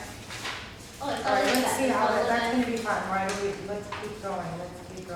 Did you ever consider like open another room for that? Well, we have it down here because it's bigger, we used to do it in youth. We are opening, we have a 4 PM and a 6 PM for October, and then a 1 PM for the homeschoolers on Mondays. No, let's say that one day a lot of kids are coming, you don't have room over here, Oh, and like they're to bring it making the upstairs? painting the rocks, just do it upstairs too, I We mean, do that. one person here, one person We, there. if we Oh, I see think that kids, was it, it might be Yeah. rock painting. yeah, is it closed? No, I think it's, might have said event full, cause I'm It like, should should they not find be more rocks? full. No, it should not be That's full, what I I just was ordered more thinking. rocks. I was like, if they need rocks, I will buy the rocks. There is no, you go outside and find me some, no, it should not be full. Now, Okay. there again, if we start going into a second room, then you may need more people. To because- cover it. Because also, do you have 2 people? Depending on how big the program is, yes, sometimes it takes 2 people to. Well, no, I'm thinking of Well- like the scouts and everything is you have 2 people Right. always there. Yeah. There's, so you can't be, So he like said, 6. she said, and also somebody gets hurt. Correct. You've got somebody who can take care of that kid, cut finger or whatever, Yeah. and there's somebody who can still stay with everybody Yeah, else. just 2 people. So there's, Okay. Marge, here's the thing that I was seeing, and maybe it will happily change, is on Saturdays, they would only have 1 craft. Then I mentioned to Layden, why do we have 2 crafts? And Saturday, it's the weekend. the Well, they parents had a are movie ready. booked in here at So now- 1, that's why. They have, but you can still use that kids section Well, for we something. weren't because of COVID, that was before, but Right. that's why we weren't using the kids But section. now I see you have 2 on Saturday, which is. Yeah, and fine. hopefully we'll have 3 programs on But we Saturdays, have, so- on Mondays and Tuesdays in this library, we have anywhere from 9 to 14 people working. And on Saturdays, from open to close, we have 6 people. Now, why do you have less people when you have nothing going on? I mean, more people when you have no events. And on the weekend, it's staffed with 6 people, that's it. 1 manager and the rest kind of fill-ins or whatever they are. And during the week, we have every department head. We have the 4 upstairs in the office up there. Plus, we have the kids, whatever fillers they are, and I call them kids, they might be 25, 30, I call everyone a kid younger than me. But my question is, it's either one of 2 things, it's either super poor planning, or it's overstaffing. Because if a whole entire library can function with 6 employees on a Saturday by themselves from open to close with 2 crafts, and God only knows what else going on, self-checkout, circulation desk, directions, the phone ringing, the phone is still ringing on Saturdays. So that was my question. How can you run a library on a Saturday with 2 crafts and 6 people, but yet you have 13 people today in a library with nothing going on? Nothing. Well, in my department, I have 3 people every Saturday. I work every other Saturday, and we have 2 to 3 programs on Mondays with homeschoolers. We have, coming up, we'll have an 11 a.m., a 1 p.m., and then gaming throwdown for the teens in the afternoon. So out of those So 6 that- people, 3 are yours. Correct, Right. yes. So that's where the problem is. So it's Yeah, either well, poor there's- management or it's overstaffing during the week. That's the only 2 choices there could be. There's not, Well, I don't think that we can assume it's one or the other. I think we just ask Layton, hey, let me know why did we need 13 people on Monday, and then he can say, okay, well, it's not on the calendar, but, 2 are here for the schoolers, and then 2 go to whatever, like just, instead of, let's just not assume, let's just ask him, hey, why do you need, and that's a good point, why is there 6, black and blue function on 6 and 13 on Monday. Right. So just explain to us, hey, give us the backup of why there are 13 and why you need 13. So we can leave it as is. I'm not against if someone needs 13, Yeah. but when you come in here all the time and nobody else is here, there's no patrons here. When I come in here, I've seen 1, I've seen 3, and the crab craft, there was 5 kids here and it said event was full. That's because So- 16 did register. And And 5 that was showed my up, thing yeah. for Yeah. not registering and not canceling, of filling up an event. Right. Do 15, first come, first serve, or once it's full, sorry, here's crayons, go Well, upstairs we and gave away color. the extra crap. You know- Some people come in, if nobody Right. wants to show up, we're like, do you guys want this? Or we go get kids from upstairs, like go downstairs. Or So a we take do- and bake, or whatever that thing's called. Yeah. Now, are you done with that, or you just have spares on hand? Well, we have spares on hand and anything we don't use in programs we put out, because some people do ask, do you have any crafts to take home? They like doing them, so Right. we don't like to hoard like prepared craft supplies. It's and not, stuff, so- it's not, no one's against the library, no one's against the employees, nobody's against each other here. We're not trying to be, we should be able to have an open discussion, and if I agree with you, I should be able to come by your swimming house, by your. Even if you disagree. We're gonna have a But that's what's great about America, is because we can disagree and we can still try to come together. And I Sometimes think the our other goal- brain, with a couple of brains that come together, they come up with better solution, I think. Well, and if you Maybe guys this have is a any better suggestions, idea. please, for program ideas or whatever, please let us know, because we, like my staff and I love doing programs, like that is the fun part of our job, so if you can think of anything you want to see, please let us know. Right. We'll do it. No, I appreciate Yeah. that, and being open-minded, all of us. Yeah. All of us have to be Yeah. open-minded. Your opinion counts, Marge, Sylvia says she's not here unfortunately, but so does mine, and so does yours, and everyone's does, and we should just agree to disagree. Sometimes we could beat something to death, and it's finally just like, okay, let's vote, because we're not gonna change your mind, you're not gonna change my mind, my thoughts are, thinking is this way, and that's where I think, unfortunately, from not having like offices where we could see each other every day and agree, talk to people one-on-one, we're constantly like emailing one person, and we all have jobs in between, so you're trying to check your email, or check your voicemail, or my voicemail's full, don't call me anyone, text me. And so it takes a little bit longer, where at a regular library, if you run into somebody or something, or even at a village, when the trustees are there every couple days, or Yeah, but have they have offices, mailboxes, we don't have that luxury, so that's why maybe it's taking so long, is because I want you to hear my reasons why. They're not bad things. I never said I wanted to cancel the outreach program or anything. The way it was presented to us from Layton 2 was it was gonna be once a week, and I'm okay with that. I'm not okay with all of a sudden we're gonna go 5 times a week. Then next week it's gonna be, after that, 7 times a week. This library, we should still take pride in. It's beautiful. I mean, Heather did whatever she did with the remodeling, the revamping. What's going on over there? Is it getting painted or what? What is it called? Sanded? Sanded it I was because like, wait, I'm talking about a beautiful, is what the hell? we had lunch until Friday and we didn't want to paint. and have Yeah, right. inhaled paint. But I'm just so- saying, we should take pride in this. It's a beautiful building. The carpeting's beautiful, the tween section's new, the little kid section, if I was a little kid, I would want to go in there. When my granddaughter was, and I was supposed to take her over here, and I didn't, but I went to go look around to see if there was, and then I can remember if she liked dinosaurs or, what's the other one, sharks. We don't know, sit down. What? I wanna go, come on. Alright, so, yes, just let, Danielle know, or let you know what Okay. you wanna add or remove to these. I'll come and I thought that's why I Okay. went there. Okay, I got a couple of things, quick. Joanne, are you shopping for the health insurance? Can you go and get me quotes for the next year, please? That's already been set. We're with Limerick, which is a consortium, and they're the ones who shop around and get the different quotes, and we get better pricing because we're in the consortium, and they include all of the libraries that are part of that consortium, and so that's why they're able to go out and bid and then get the lowest quote for us. Also, we don't do it up. No, we don't do it. We No. don't. Limerick, Oh. yeah. Okay. Why, do you have to do it that way? It's beneficial to do it that way. Because that's a very expensive health insurance. I don't know why they're telling you that Blue Cross Blue Shield and the HMO and PPO, No, it's you not can Blue Cross. shop No, cheaper no, we prices have it now. yourself. No, they used to be in Blue Cross Blue Shield. Right, Limerick they, every year, they reassess and get different quotes for, you know, the different, health carriers to see what the pricing is. And just, I wanna say, it's the second year, we switched over to Aetna, so we now have Aetna. We no longer have Blue Cross Blue Shield because when they did their bidding and stuff, Aetna came up lower with the same type of benefits that we had with Blue Cross Blue Shield, so we are now with Aetna. Okay, hold on, do you wanna talk about insurance next meeting? Yes, Okay. yeah. Alright, we'll take that. Trustee training, no trustee training, department head reports, any questions, comments, concerns?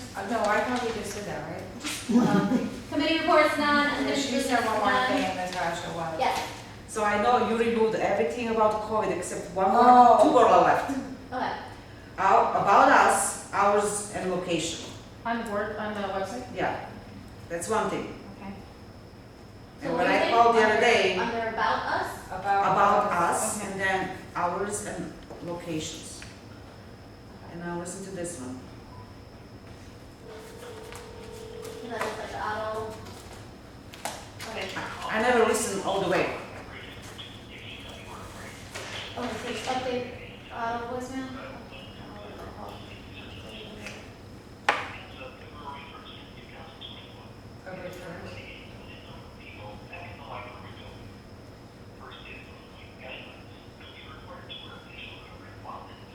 Okay, cool, so just update that. Thank you. Anything else? I found the mistake. Because I never listened all the way. I always press 100, and I'm like, wait a second. February, what's happening in February? Okay, anything else? Comments, questions? Okay, let me know if you guys want to add anything to the next meeting. I think it's better like if I send you guys ahead of time before we get the packets, that way if you want to add something. Yeah, I think that's better instead of like printing it or reprinting it or something. Yeah. That was nice to just get two pieces Okay. of paper to look at. And Okay. Joanne, I'll come and pick it up. So nobody has to come and deliver. Okay? Okay, cool. Or I'll send her or whatever. If somebody's picking up theirs, I'll come and pick up mine as well. Okay, cool, so then just remember, Can you relay the message, please? everyone to be courteous, to be nice to each other, to know that there's human error, to be, what else? This is her meeting voice. This is my meeting voice meeting, okay, you guys, don't expect a same-day turnaround, when you guys are, asking for 12 months worth of stuff, or just anything that may take some research or actual things, unless it's super urgent, and let them know, hey, it is urgent and I need it by end of day, like, just give a reasonable expectation in ETA or something, and make sure Lynn at least acknowledges you. If it doesn't acknowledge you, then that's a problem, he just will be in, he should be acknowledging you. Okay, anything else, questions, comments, concerns? No? Okay, yes? Make a motion when they're leaving. Oh, I second it. I thought. Declare closed. 9:36. So it is 9:36 p.m. Oh my God, It's all in favor, right? Are we gonna pay the overtime? Yeah, we're getting paid overtime, nothing.